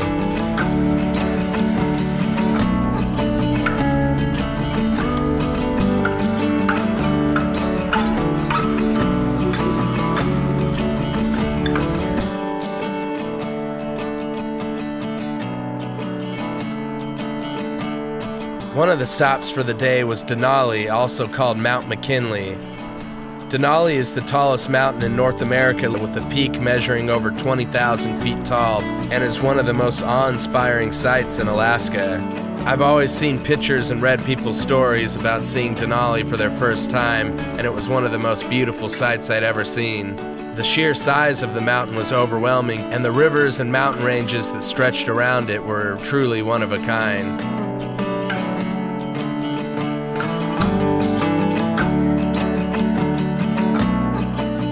After seeing all the beautiful mountain ranges around us, we decided to take a detour and explore some of the old Denali Highway and take in some of the sights in Mother Nature.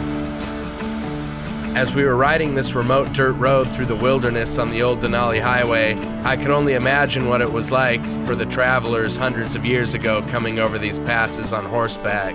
It made me feel like I was part of the Wild West, and the sheer remoteness of this route really was amazing.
Met Jose this morning bright and early, 7 a.m. Me and Jose left kind of outside of Anchorage area, working our way up to Fairbanks today. So we went through beautiful Denali Mountain, got to check Denali Mountain out on a clear day. It was absolutely beautiful.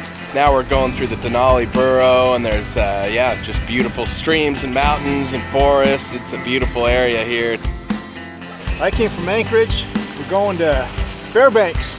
Not that it's a whole lot to see it, but hey, gotta be able to say that we did it.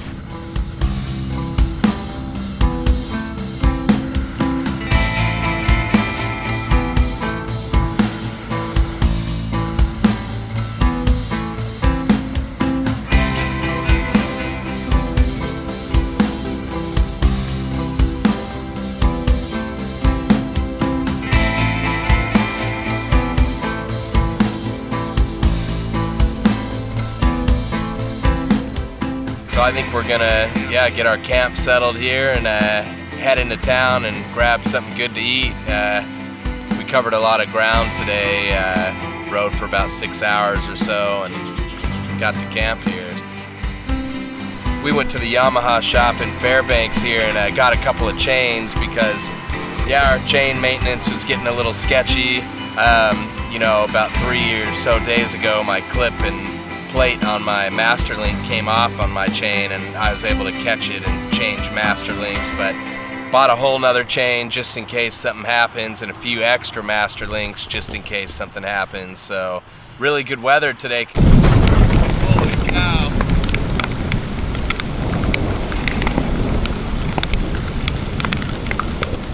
The weather turned on us quick in Fairbanks, and what was once a nice day turned into a crazy pop-up hailstorm. Within an hour, there are inches of water piled up at our campsite, and I even had to move my tent location.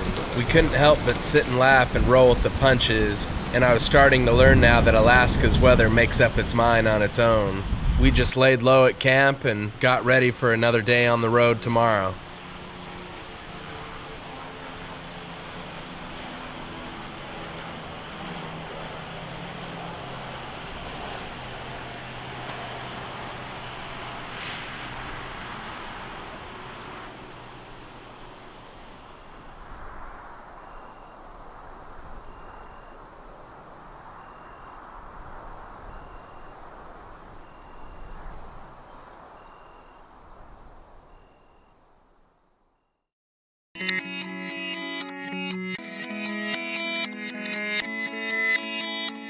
Day 18.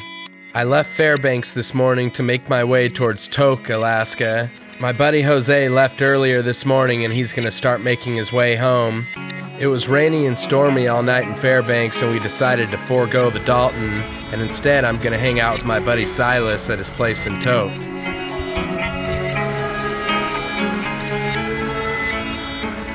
I talked to a friend Silas online and he's going to host me in Tahoe tonight. Going to make the easy 3-hour ride into Tahoe. It gives me a chance to go up to Dawson City, which I really wanted to do, and also check out a little bit of the event from dusk to Dawson.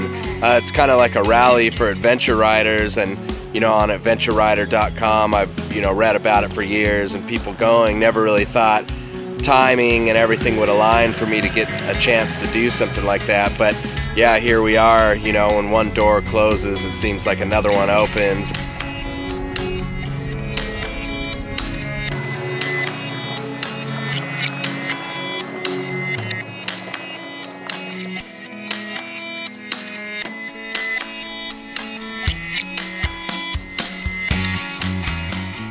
Riding into Tahoe was beautiful. I passed different mountain ranges, some wide open marshland and rivers, and I enjoyed checking out some of the dirt roads and trails that led through the forest.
Day 18 here, just rolled into Tahoe.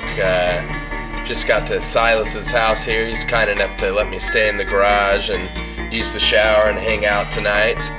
Yeah, I was a little bummed about tonight being my last night in Alaska. It's almost like I don't really want to leave, but tomorrow I'm gonna ride up to Dawson City, you know, a place that I've really wanted to check out for a long time. It was part of the old gold rush in the 1800s and a lot of history there, so yeah, I've always wanted to check that town out. Silas and I are both riders for Hippo Hands, and we connected online and he reached out to have me come stay at his spot. And I plan to hang out with Silas and his friends as we work on our bikes and get ready to head to the Dusk to Dawson event the following day.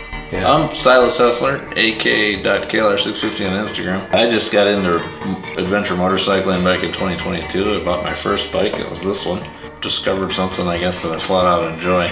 Found the adventure motorcycling community to be a real cool community, a group of good people, and a lot of fun to hang out with, visit with, and found a way to enjoy the moment, get out and enjoy life. And then I'm lucky I live here in Alaska and I'm really in an adventure motorcycle heaven, bucket list destination. So I've enjoyed traveling Alaska, across Canada, western lower 48, down into Mexico and Belize, and then back, and looking forward to a whole lot more miles as time goes on.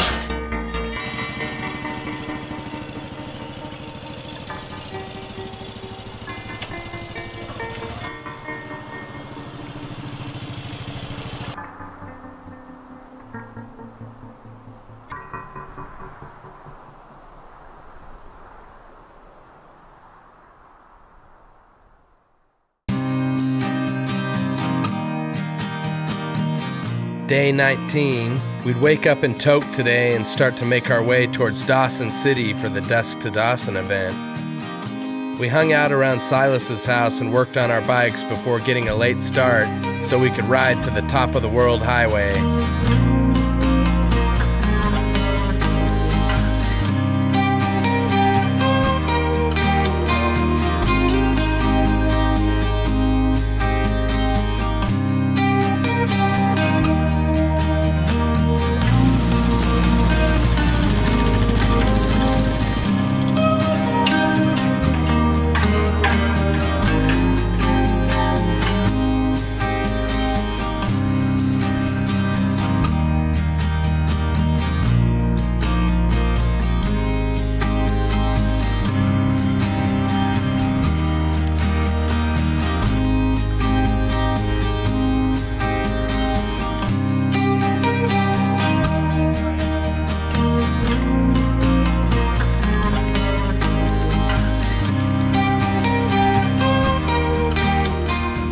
First, we would have to make our way into the town of Chicken, a small little town and our last gas stop before we would cross the border back into Canada and make our way to Dawson City.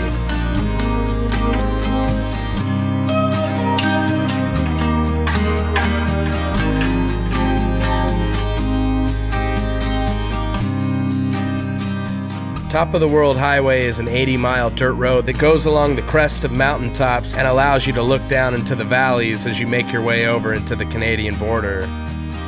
The Top of the World Highway is all dirt except for a stretch of nice pavement leading up to the border crossing.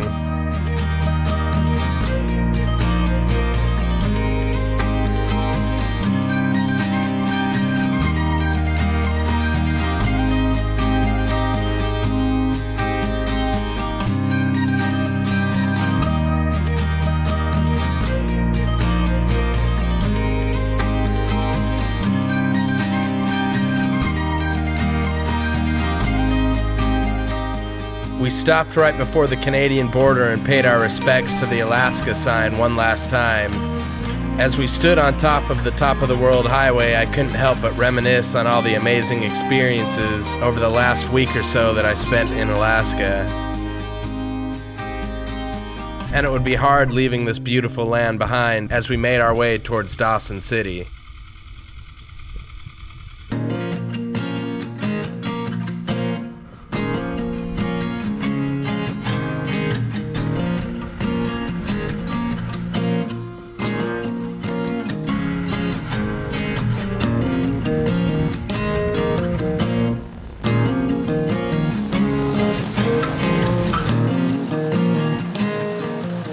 We ended up catching cold temperatures, a little rain, some hail, and even snow at the top of the pass. When the roads get wet like this, it really starts to get slick, so we carefully made our way and just made it in time for the border crossing.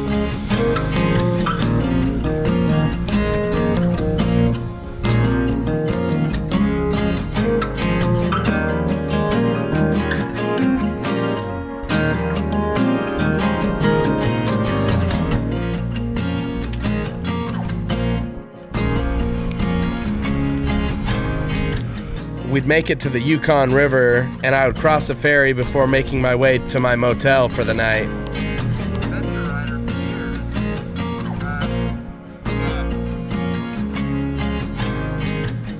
After crossing the Yukon River by ferry, I made my way into my motel in Dawson City.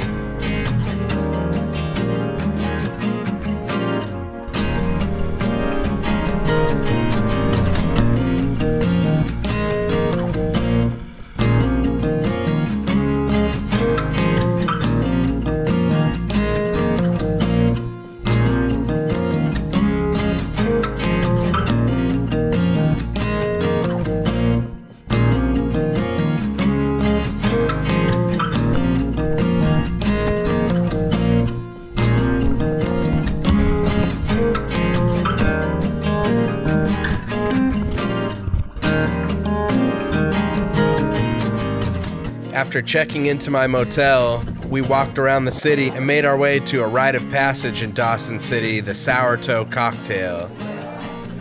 Their tradition began back in the 1920s when a miner lost his toe, and from then on they would take shots with the miner's toe.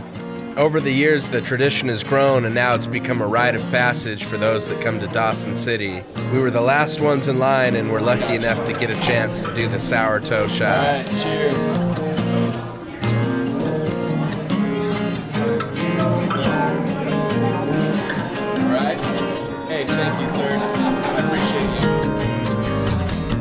Everything was going good until one of the locals let me know that there's a big fire going on. As we were crossing the top of the World Highway, we saw a little bit of lightning, and yeah, sure enough, a fire started on my route home. So now the plans change, and you know, as I was planning on starting to head back and going to Whitehorse tomorrow, that road's closed. So I'm gonna stay another night with Silas and friends in Dawson City here. Yeah, a little bit of a setback. I was kind of bummed because I was celebrating, you know, and kind of ready to start making some time and getting back. Nature had a different plan, so but yeah, I'm gonna just get a good night's sleep tonight and start the day tomorrow in Dawson City and just kind of hang out and see where it goes.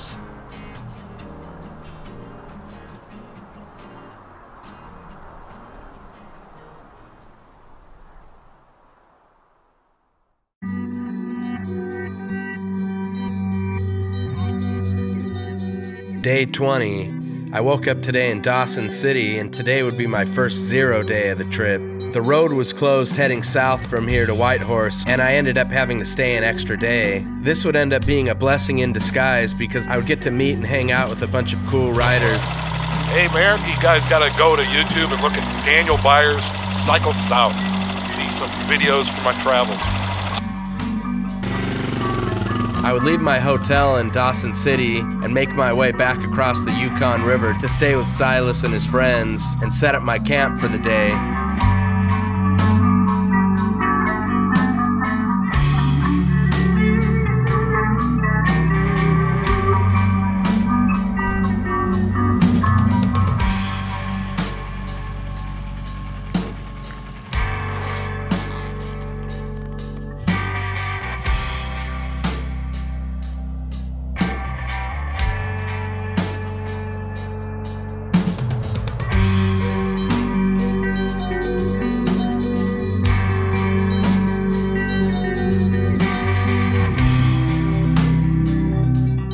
It was an awesome day of just hanging out, relaxing, reorganizing some of my things, and sitting out by the Yukon River and taking in the surroundings. I have always been intrigued with the Yukon River, and I never expected I'd get a day to just hang out and take it all in.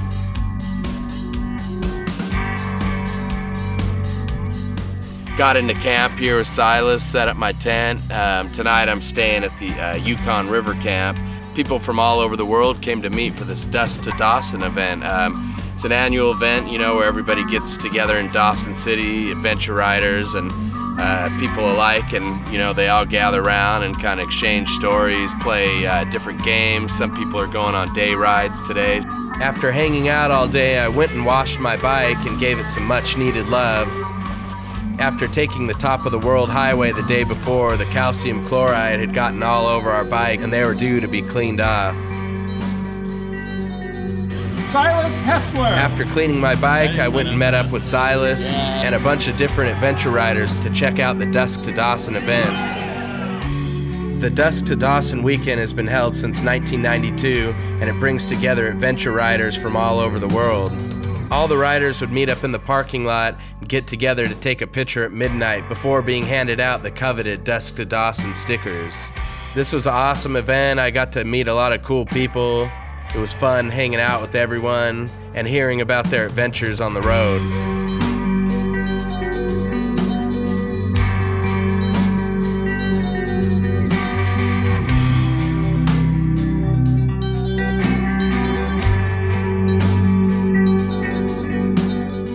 We left Dawson City and made our way towards the ferry a little after midnight.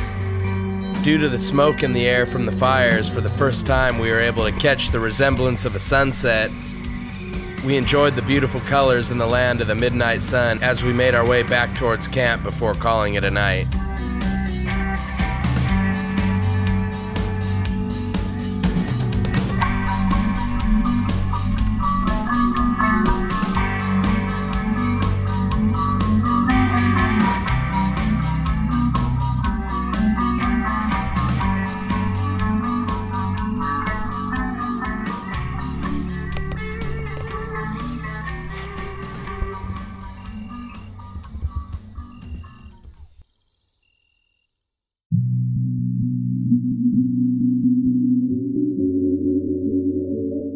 Day 21. Woke up in Dawson City today and got my things together before I left Yukon River Camp to make my way towards Whitehorse.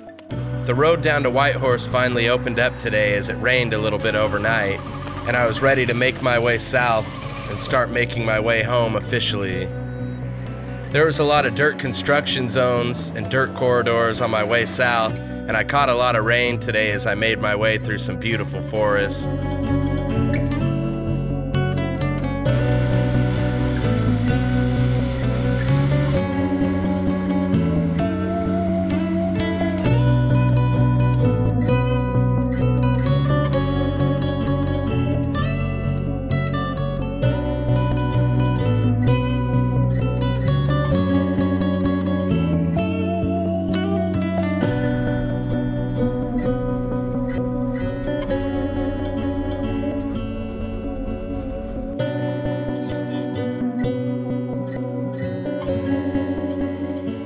Out here on the Klondike Highway, just making my way south towards Whitehorse, but I'm about 150 miles into my tank and I'm almost on empty here, and I don't know where the next gas station is, so I pulled over, put my fuel bag in, and yeah, no fuel stops out here, no nothing. We're really in really desolate area, desolate road.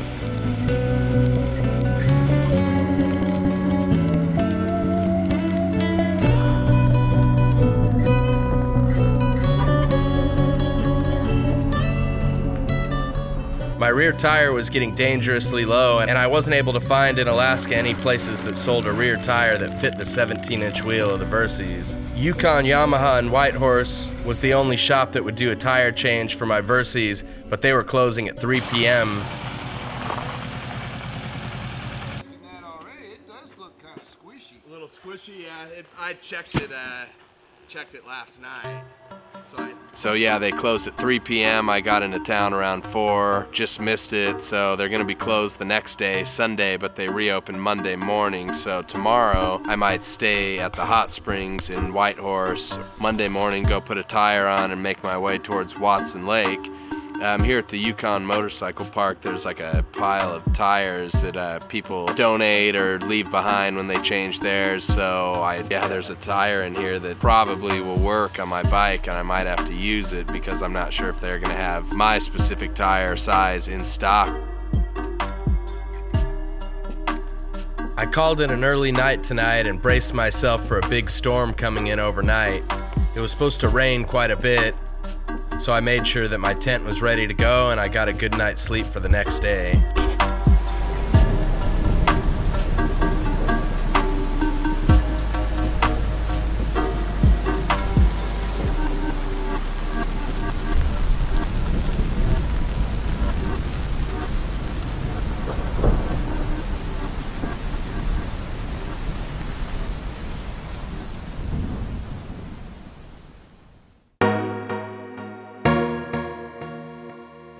Day 22. Woke up today outside of Whitehorse at Yukon Motorcycle Park, and I had to backtrack about 30 miles today to go to Takhini Hotsprings. Before I left Yukon Motorcycle Park, it was fun hanging out with some of the adventure riders that I've ran into over the past couple weeks. We were all going different directions, but it was fun talking with each other and hearing our stories of the road. I'm Tom Fisher from San Antonio, Texas. Right now we're in Whitehorse. We spent the night here. Me and my road crew just came back down from Dawson for the Dust of Dawson. Met Chris in Dust of Dawson as he was shooting around interviewing other people, and he happened to end up here at the campground and built a fire for him. Been a real sociable guy and been fun to hang around, and so there you have it. We're on our way to try to get a little bit to Muncho Lake today. Good morning, my name's Nico Bally. I'm from Los Angeles, California. Drove up the coast, Vancouver Island 3 days, went to the mainland, came up. Today I'm going into Alaska to Tahoe. Been 13 days, best 13 days ever, because I'm traveling alone. You don't have to wait for anybody, you can go fast. Doesn't matter if it's raining or you can leave when you want to leave, it's pretty great. And I've met a lot of wonderful people. And I just want to give a shout out to my climb gear. I just bought it. You know, I had this old BMW stuff I got at a yard sale I've been using for 20 years. The climb gear, unbelievable. It's easy to vent, it's waterproof. Really, really like it. Waiting out the storm here in Whitehorse. Yeah, it's been raining pretty hard all night. A bunch of the guys around here already left for their day, and yeah, I just gotta wait it out until tomorrow to get my tire. And so yeah, probably just hang around, go get something to eat, maybe check out some of these hot springs if the rain stops. So the cold, wet and rainy weather this past few days, you know, I'm really thankful for this gear on this trip. I mean, everything's been working out great. The wildest weather swings, you know, I've ever had on a trip, and you know, weather out here changes on a dime. It'll be super rainy one moment, then sunny the next, then it'll be cold and snowy, then spring and melting.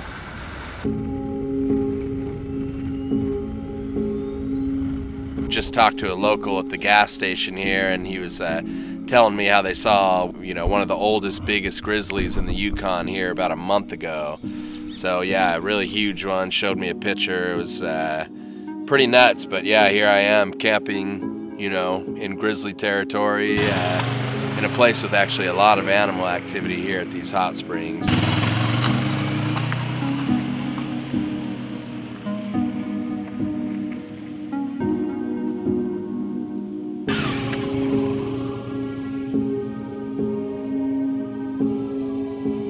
Yeah, today I'm just waiting out the motorcycle shop here in Whitehorse. I'm just kind of waiting them out to open tomorrow, and yeah, got here to Takhini Hot Springs campground. It's right next to a Hot Springs resort that I'm gonna go check out. So yeah, for my day off, you know, what better way to do it than go check out some hot springs, get some relaxation in. You know, I've been on the road now for 22 days and make it home in one piece here, and yeah, get my tires tomorrow, and then I'll head on the road. Takhini Hot Springs has a campground next to their Hot Springs resort, and it was a great day to just relax and enjoy hanging out by the hot spring pools and getting some swimming in.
Day 23.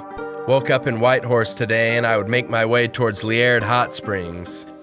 I would get my things together at camp and I needed to make my way towards Yukon Yamaha to get a rear tire for the Versys.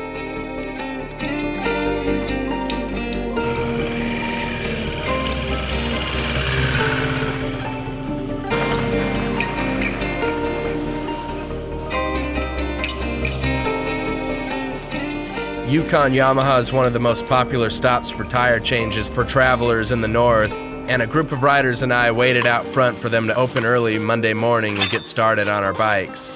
They have a wide variety of tires and they swapped my rear wheel in about 10 minutes and I was ready to get back on the road. If I would have known about this stop in hindsight, I would have changed my rear tire on the way up here in Whitehorse, so I would have been more prepared. Now I would cover some familiar ground as I headed east on the Alaska Highway towards Watson Lake. I enjoyed stopping by different lakes and taking in the sights and sounds as I made my way to the signpost forest.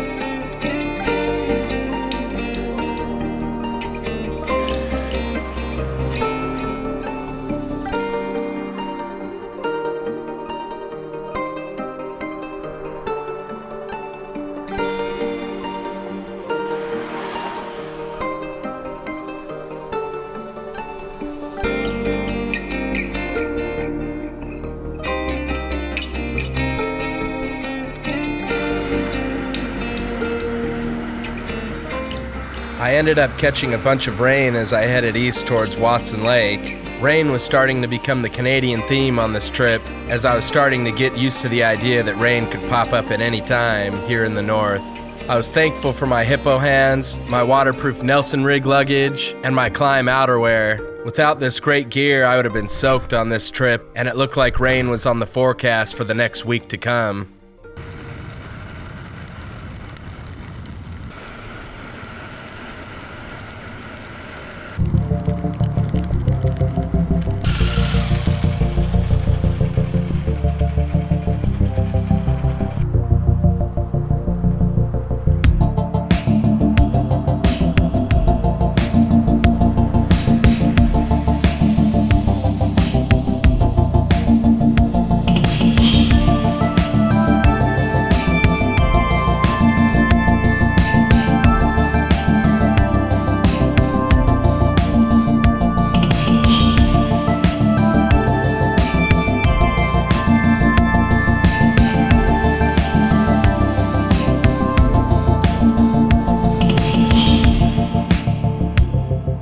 Heading east of Watson Lake to Liard Hot Springs was amazing, and I saw more wildlife along this portion of road than any other place on the trip. I saw over a dozen black bear, a couple of grizzlies, and even a wild pack of bison roaming about the road.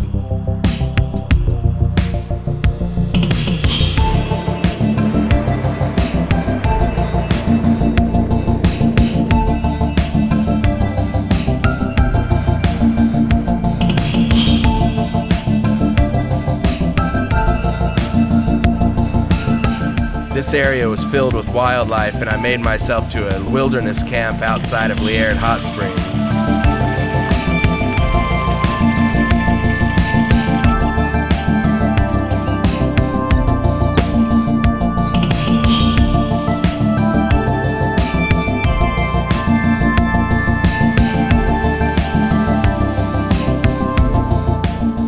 As I got back to camp, I ran into another fellow rider, and it was fun to talk about some of our tales from the road. My name's Chris Wallace. I live in Nova Scotia. I'm travelling across as much of Canada as I can.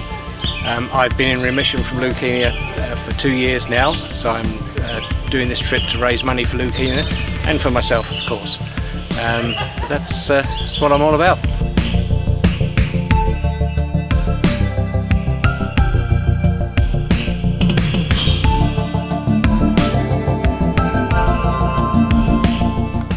I got my tent together for the night and made the beautiful walk through the marshland and the forest to Liard Hot Springs. There's a couple natural hot springs of all different temperatures, and I practically had the place to myself. It was amazing sitting back and reflecting on how far I've gone and finally being at this amazing place that I've always dreamed of being.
As I made my way back to camp, I couldn't help but feel nervous as I had seen a couple of bears in the forest line behind my tent, creeping around.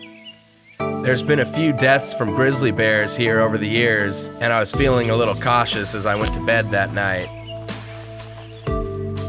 I ended up waking up several times throughout the night as 2 different black bear came and visited me at my tent. This kept me on high alert, and I really didn't get too great of a sleep this night. It's about midnight, still light out here, and a bear had just walked through my campsite right now. I heard the sticks cracking. I was able to get out and get a shot of it, but oh man. Yeah, there's a lot of wildlife around here.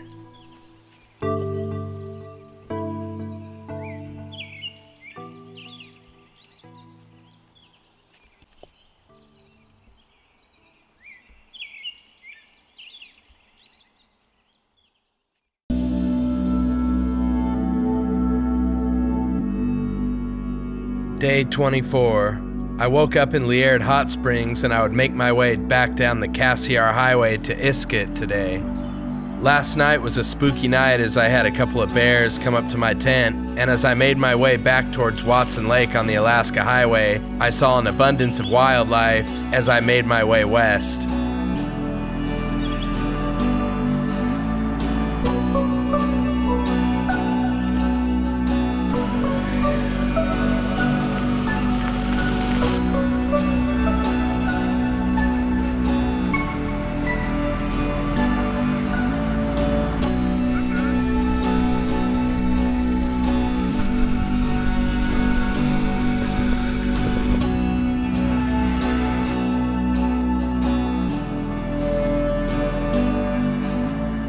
On the way out, I saw a couple of grizzly, about 6 or 7 black bear.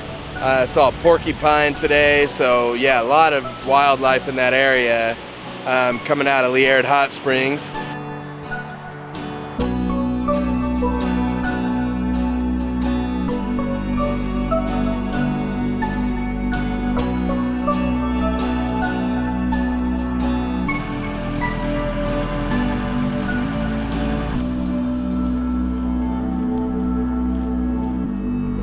Getting back on the Cassiar Highway was fun to see the road from a different perspective. I caught some gloomy weather and rain as I made my way back to the Red Goat Lodge, and I was sure to hit a couple of my favorite stops along the way back and take in some of Mother Nature for the last time on this road.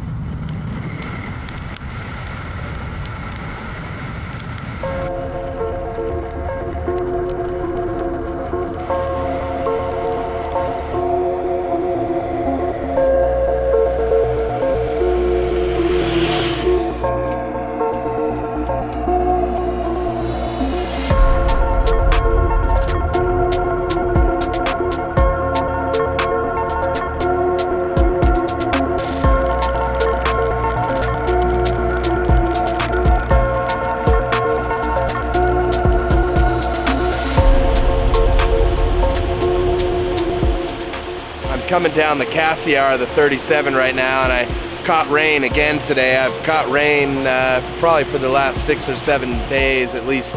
You know, that's what I've kind of come to expect out here. You know, weather changes on a dime. It's gonna rain on you at least at some point in the day.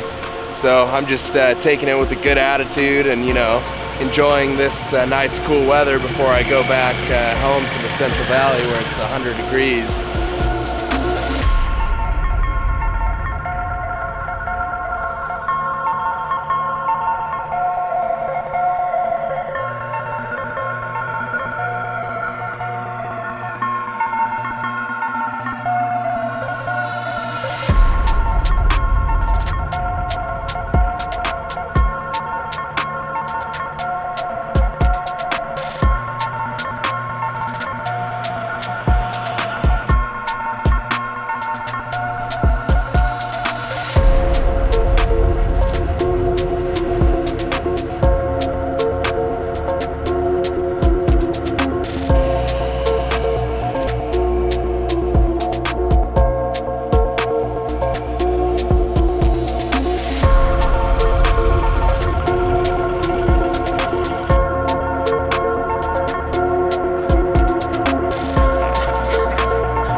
Yeah, a long day today, leaving Liard Hotsprings in the morning, so I decided to come here to Red Goat Lodge. Same place that I went when I was coming up the Cassiar, so now I'm headed down and stopped here and, you know, figured why not get a cabin, you know, get out of this rain, get away from the wildlife for at least a night, and catch up on showers, catch up on charging my camera equipment, get a good meal and an early night's sleep. I've got a pretty big day again tomorrow, actually a lot of big days coming up. Big push tomorrow to Prince Rupert. I'm gonna stay with Elaine and her family, someone that I connected with on the Bikepack website. Yeah, the ferry's gonna be leaving from Prince Rupert to Port Hardy on Vancouver Island. Making my way back to the Red Goat Lodge was great, and I enjoyed getting a cabin to get out of the rain again and enjoyed a familiar spot as I took in the Canadian wilderness from the shelter of my warm cabin.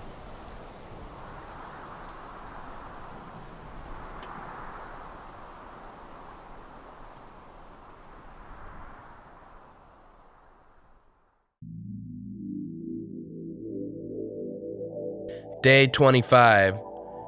Woke up at the Red Goat Lodge outside of Iskut today, and I'm gonna make my way towards the coast to Prince Rupert. But first I would have to take on the challenges of the Cassiar, and similar to coming up the Cassiar at the beginning of my trip, descending down this portion of road would give me trouble, and this would turn out to be one of the more challenging days of the trip.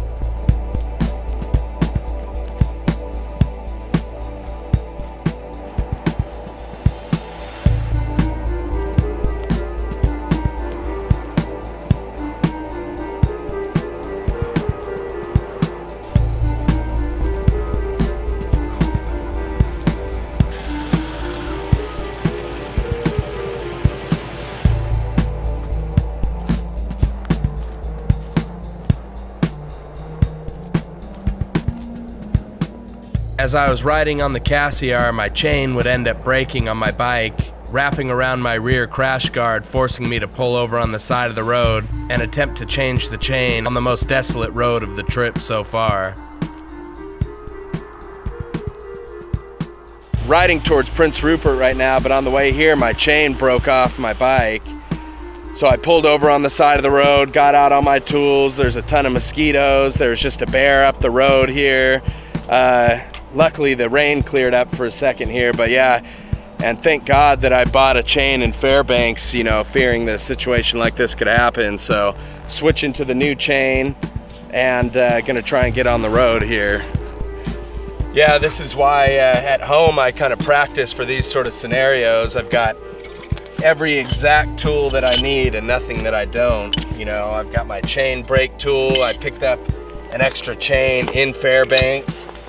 It always seems to be chains are the weak spot on long trips like this, and it's annoying. My tires were pretty much smoked at 5,000 miles. My chain was smoked at 6.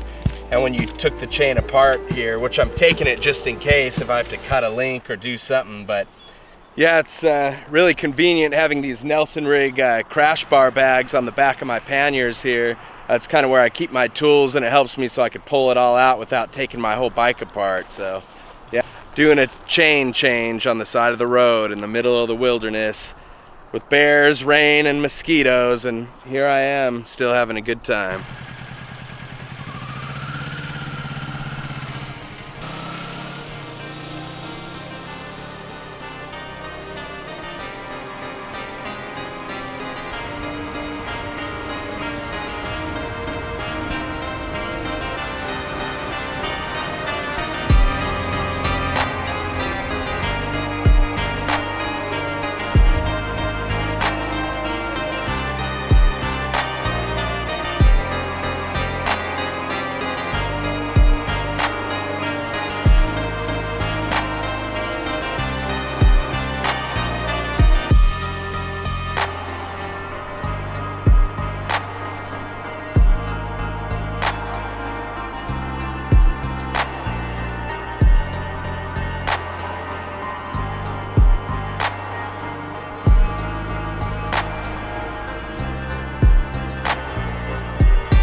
Once my chain got up and going, I made my way into the Prince Rupert coastal area.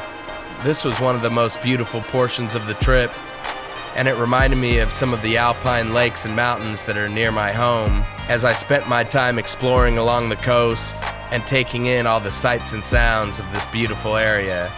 I would be making my way to Elaine's house tonight, someone who I had reached out to on Bikepack, and I would be staying with her family for the next 2 days so I could catch the ferry to Vancouver Island and start making my way home from there.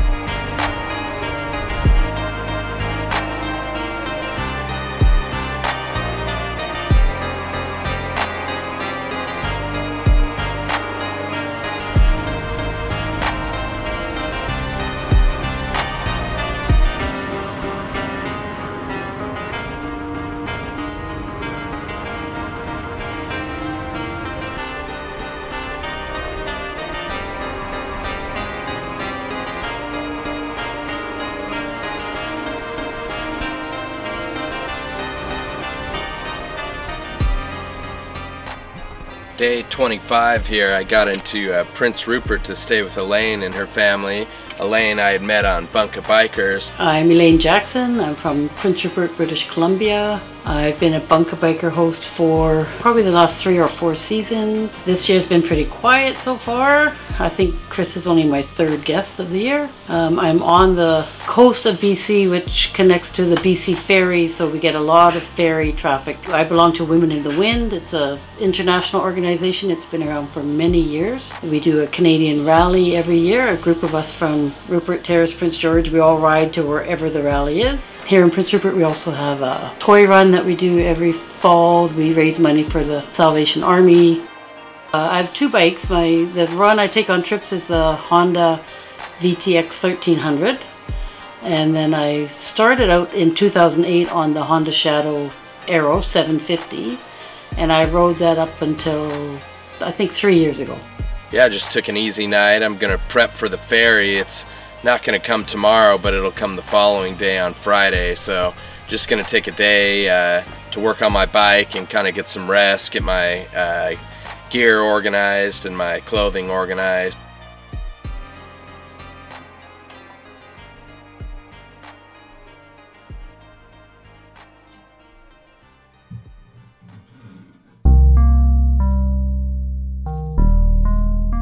Day 26 here, woke up at Elaine's here in Prince Rupert. It's kind of rainy today, so just taking a day to work on my bike and clean it up, get some of my stuff organized, and get ready to take the ferry tomorrow. So I need to take the ferry from Prince Rupert to Vancouver Island tomorrow at 7 a.m. So that means I need to be there at 5:30 in the morning, a little bit before, to get checked in. So yeah, looking forward to that ferry. It's going to be a really long one, about 16-hour ferry ride to Vancouver Island, where I'll get in around midnight and then set up camp as I start to work my way south. So enjoying a day off after my long ride yesterday, kind of taking that long ride and having my chain break on me, you know, took a lot out of me. It took me about an hour to get my chain swapped, to get everything fixed up. So, you know, I've been hitting a lot of rain on this last week and, you know, on this trip, so I'm sure that contributed to speeding up the process of having my chain rust over. But yeah, once it broke, there was a little rust on some of the master link area, and the circles had been worn down to ovals, so that yeah, there's a lot of wear and tear there. But you live and you learn. I was able to get it under control, and charging up some of my camera equipment and some of my electronic stuff, and just enjoying having a roof over my head here before I take the ferry bright and early tomorrow morning.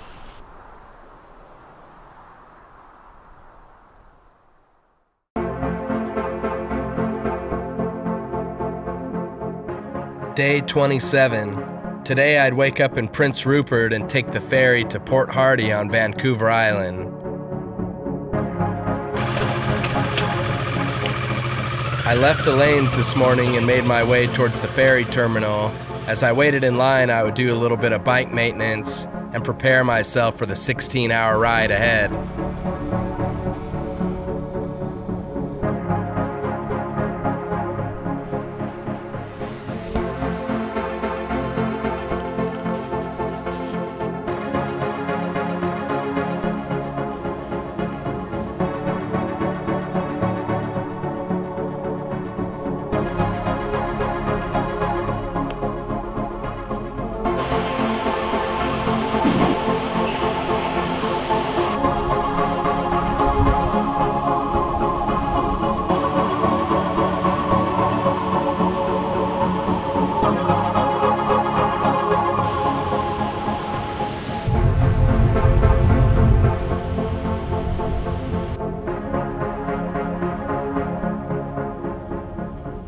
Yeah, really happy I made it on the ferry here. Officially making my return home here, so yeah, it feels really good. I was, sitting up on the top deck and yeah, feeling emotional about how far I've come on this trip, both distance and as a person. And yeah, just this is a, special moment, a close in the mainland Canada chapter, and gonna work my way back onto American soil. Got to catch another ferry tomorrow as well on Vancouver Island back to Port Angeles.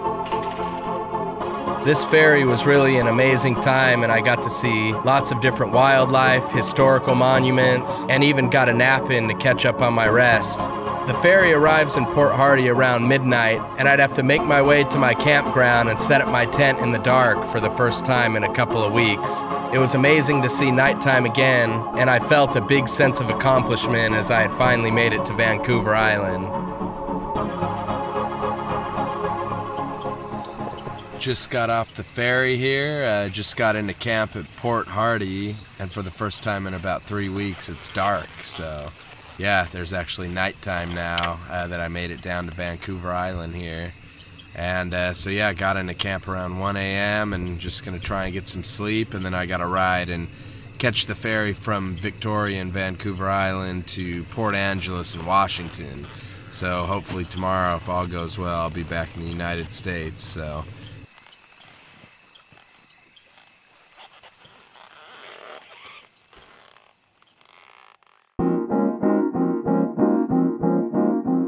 Day 28. I woke up in Port Hardy on Vancouver Island, and I would ride my way south to Victoria before taking a ferry and crossing into the United States in Port Angeles, Washington.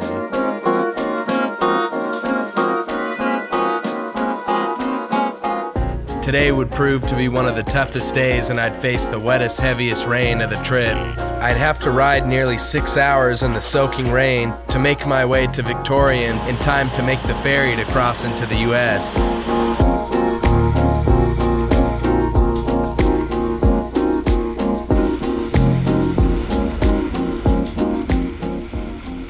Super thankful for my Hippo Hands and my climb gear and all my Nelson rig gear on days like today. Yeah, it's getting frustrating. I think it's like day 10 in a row with rain. So yeah, just trying to stay dry, all my stuff soaked, make the ferry to take me to Port Angeles in Washington in the United States. So long day, a lot of rain, got to get through it.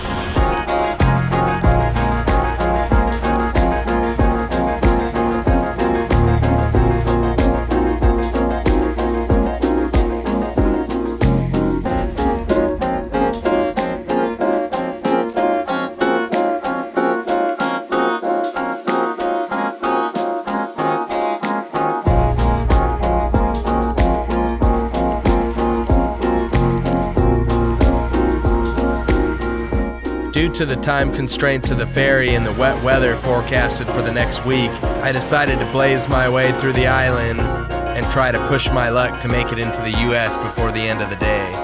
Once I got to Port Angeles that evening, I'd have to make my tent in the dark once again and start preparing myself for the last leg of the trip down the Pacific coast.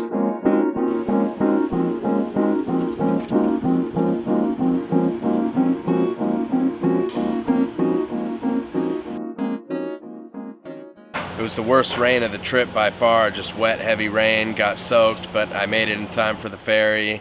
So gonna jump on the ferry and go back to Port Angeles in Washington in the United States. So yeah, excited to cross the border back and keep continuing my journey home here.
Made it to my campsite here after the ferry, and my stuff was all soaked, and my phone got so soaked over the last few days that my phone ended up breaking. So part of the plan tomorrow will be go find a phone store, see if I could buy another phone or something to get me home. But yeah, just trying to dry everything out. Hopefully it won't rain any more tonight. Took 2 ferries in the last few days and made it to the USA today. So back in Washington and Port Angeles, and gonna go through Olympia tomorrow to go to a phone shop, and then make my way to the coast to Cape Disappointment. So got another 4 days going down the Pacific coast before I make it home here.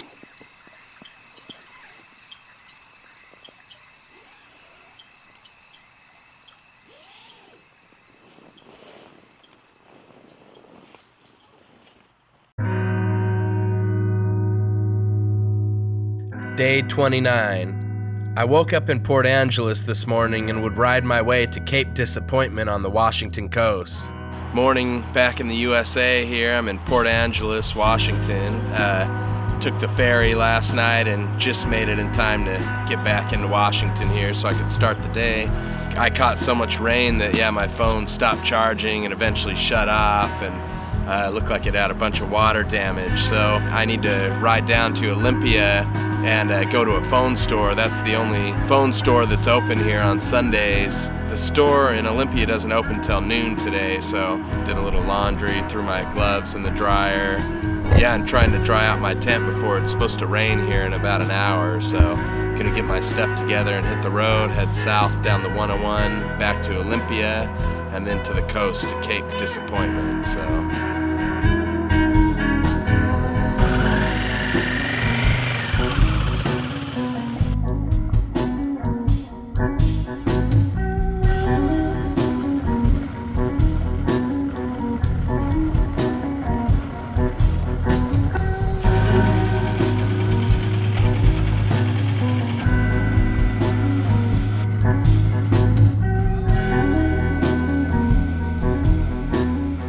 yeah, day 29's another wet one.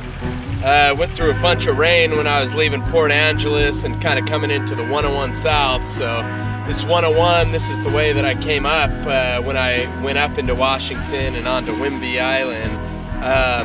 Yeah, really fun route. Just is a bummer that it's been so wet and rainy. Yeah, I just pulled over and just gonna try and use the sun right now to dry out my gear a little bit. My boots are soaked. But the rest of my gear's, yeah, doing great. I mean, super thankful for my climb gear. It's literally saved my life out here. Yeah, you know, it's been raining on me. I think this is day 11 or 12 in a row. I've lost count. It just seems to happen every day. So it's a beautiful area. This little strait of water here separates Seattle and the Olympic Peninsula. So I came up this way, going back down this way, and then I'm gonna cut to the coast to Cape Disappointment.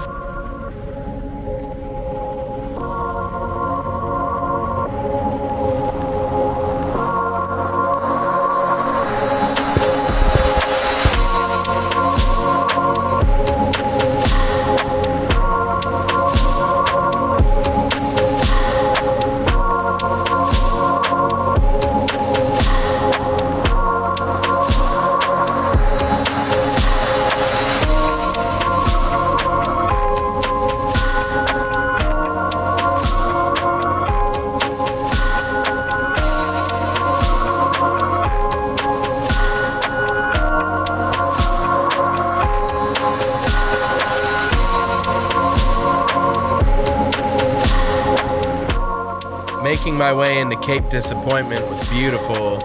Seeing the beautiful beach and the Pacific coastline and the lighthouse in the distance was an amazing sight, and I was now starting to feel like I was at home.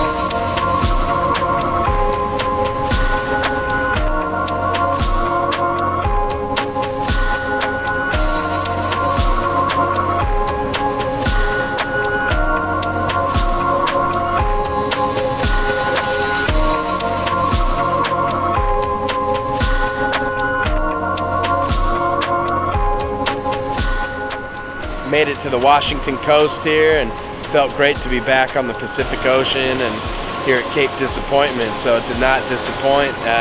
Yeah, beautiful little beach and lighthouse in the background here, just kind of relaxing tonight, and yeah, kind of enjoying my trip home now. Yeah, enjoying my time here on the coast.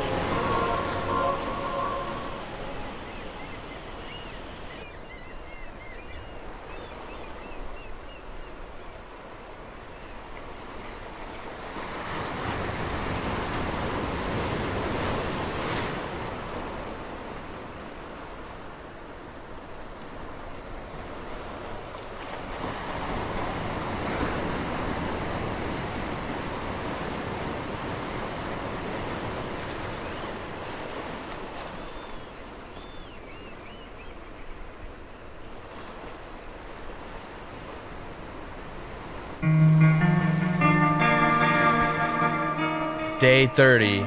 Woke up in Cape Disappointment, Washington today and would make my way south down the Pacific coast to Coos Bay, Oregon. It rained all morning and I headed south to try to beat the rain here.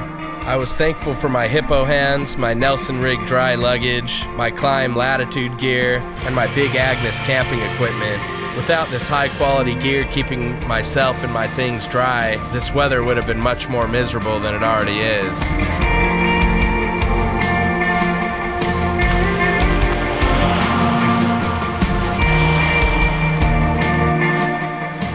This is a route that I know and love, and I've done it many times, and I was excited to take in the sights and the smells as I made my way into Oregon.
Yeah, I tried to outride the rain today, but that didn't work too well. So caught a few dry patches, hit some nice turns, and yeah, made my way into Charleston here, little sleepy fishing town, and making my way to Sunset Bay, where I'm gonna camp for the night. This is one of my favorite spots to camp when I'm on the Oregon coast. A little bit of sprinkles. So the new chain that I replaced about a week ago, it's already rusted over now.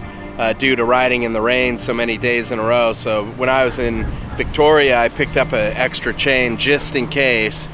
I'm really hoping this chain will be able to last the remainder of the trip for me. It's pretty crazy just riding through the water so many days. I've been, you know, trying to wax my chain every stop. Yeah, there's just so much water and so much rain, it's pretty much impossible to beat the rust. When I came through Charleston years ago on my Husqvarna, that's what I thought a little Alaskan ship town would be like. And yeah, sure enough, on this trip, you know, going into Homer and Valdez and Whittier and other places like that, yeah, it kind of reminded me of the same thing.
Day 31.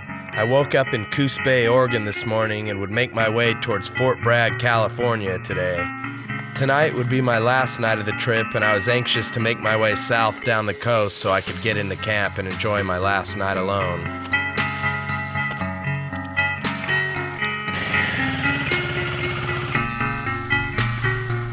This is one of my favorite stretches of the Oregon coast, and I really enjoy the beautiful scenery and the great twisty roads.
Left Coos Bay this morning, and believe it or not, no rain today. First time in a long time, so I'm really enjoying some sunshine, drying out my gear. And this particular stretch, I'm riding from Coos Bay down to Fort Bragg area. It's one of my favorite stretches of road that I do. Great riding, lots of awesome turns.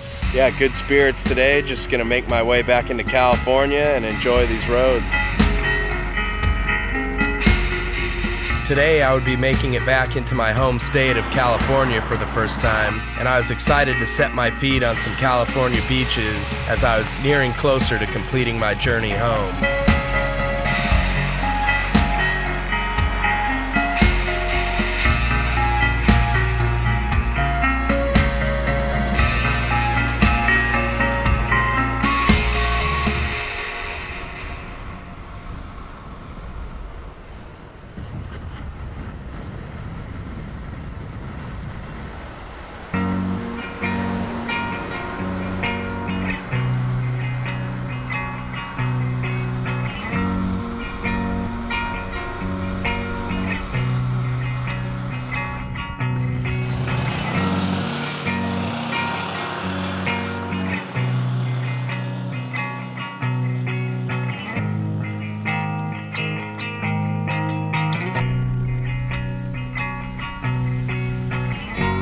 I rode through the Avenue of Giants area, and it was amazing getting to ride beneath the trees and reminisce on all the different forests that I'd been through on this trip. I caught some hot temperatures as I went inward towards Luggage, and that would prepare me for my last ride home tomorrow to Fresno in the 110-degree heat.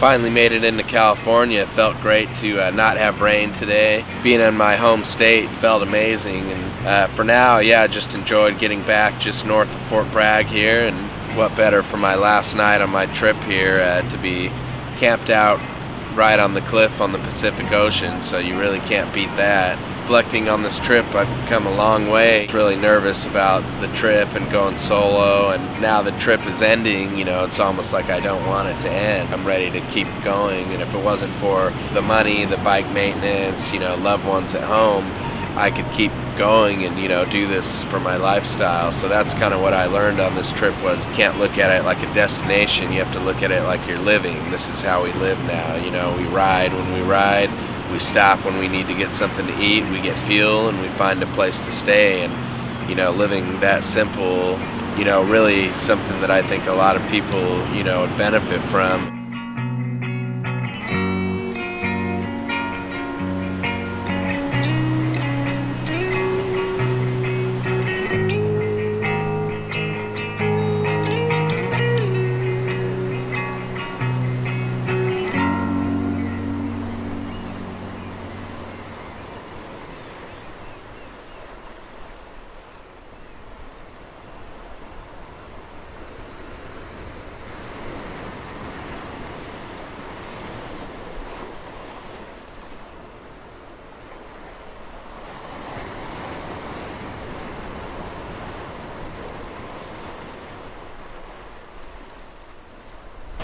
Yeah, I made myself a little freeze-dried meal here in front of the ocean.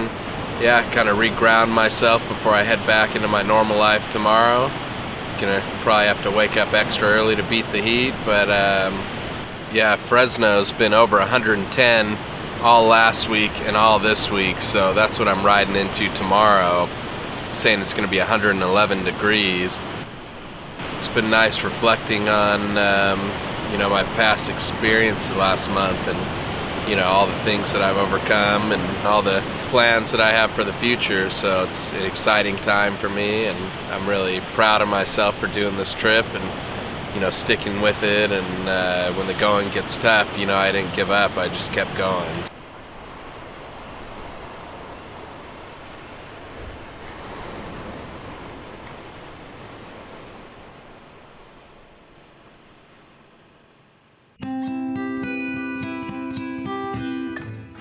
Day 32. Today would be my last day of my Alaska adventure, and I woke up in Fort Bragg, California, and would ride my way home to Fresno, California.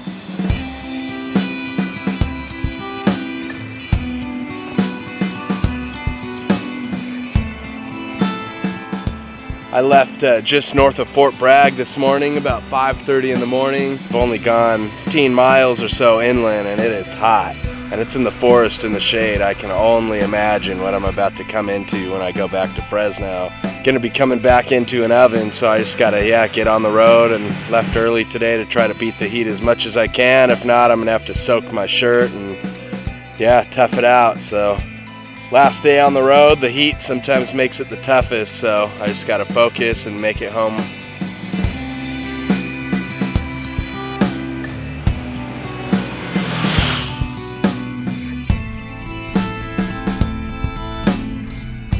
As I made my way back on the freeways and closer to home, I thought about all the amazing times that I had over the last 32 days and reflected on the amazing places that I had been.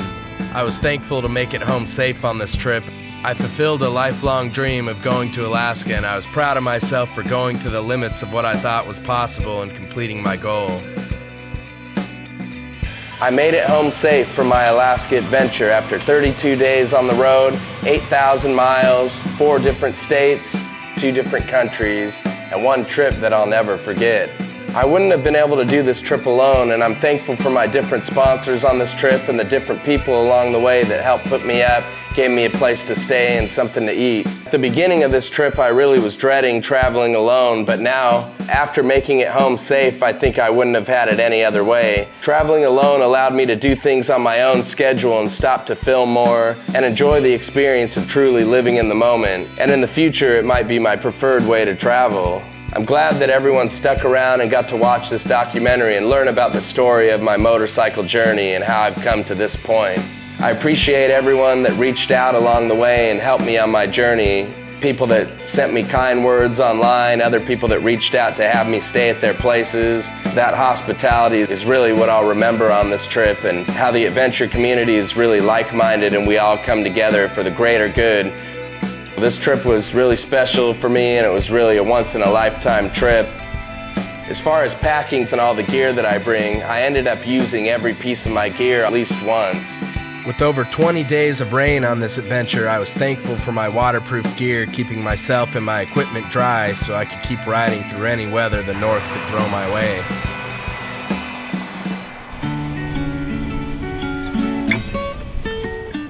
I've been working non-stop behind the scenes to get everything edited and prepared. I had over 1.5 terabytes of footage on this trip, and I recorded over 60 different songs to be featured on this documentary. And I'm really proud of how the final product came out. I put a lot of time and effort in the videos and music here at Shred Vision, and I appreciate everyone that's taken the time to watch my videos and share them with their friends and family. If you enjoyed the video, go ahead and leave me a comment on your favorite part of the video, places that maybe you've been before, or places that you'd like to see in the future. I hope you enjoyed riding along with me for 32 days on my Alaska adventure.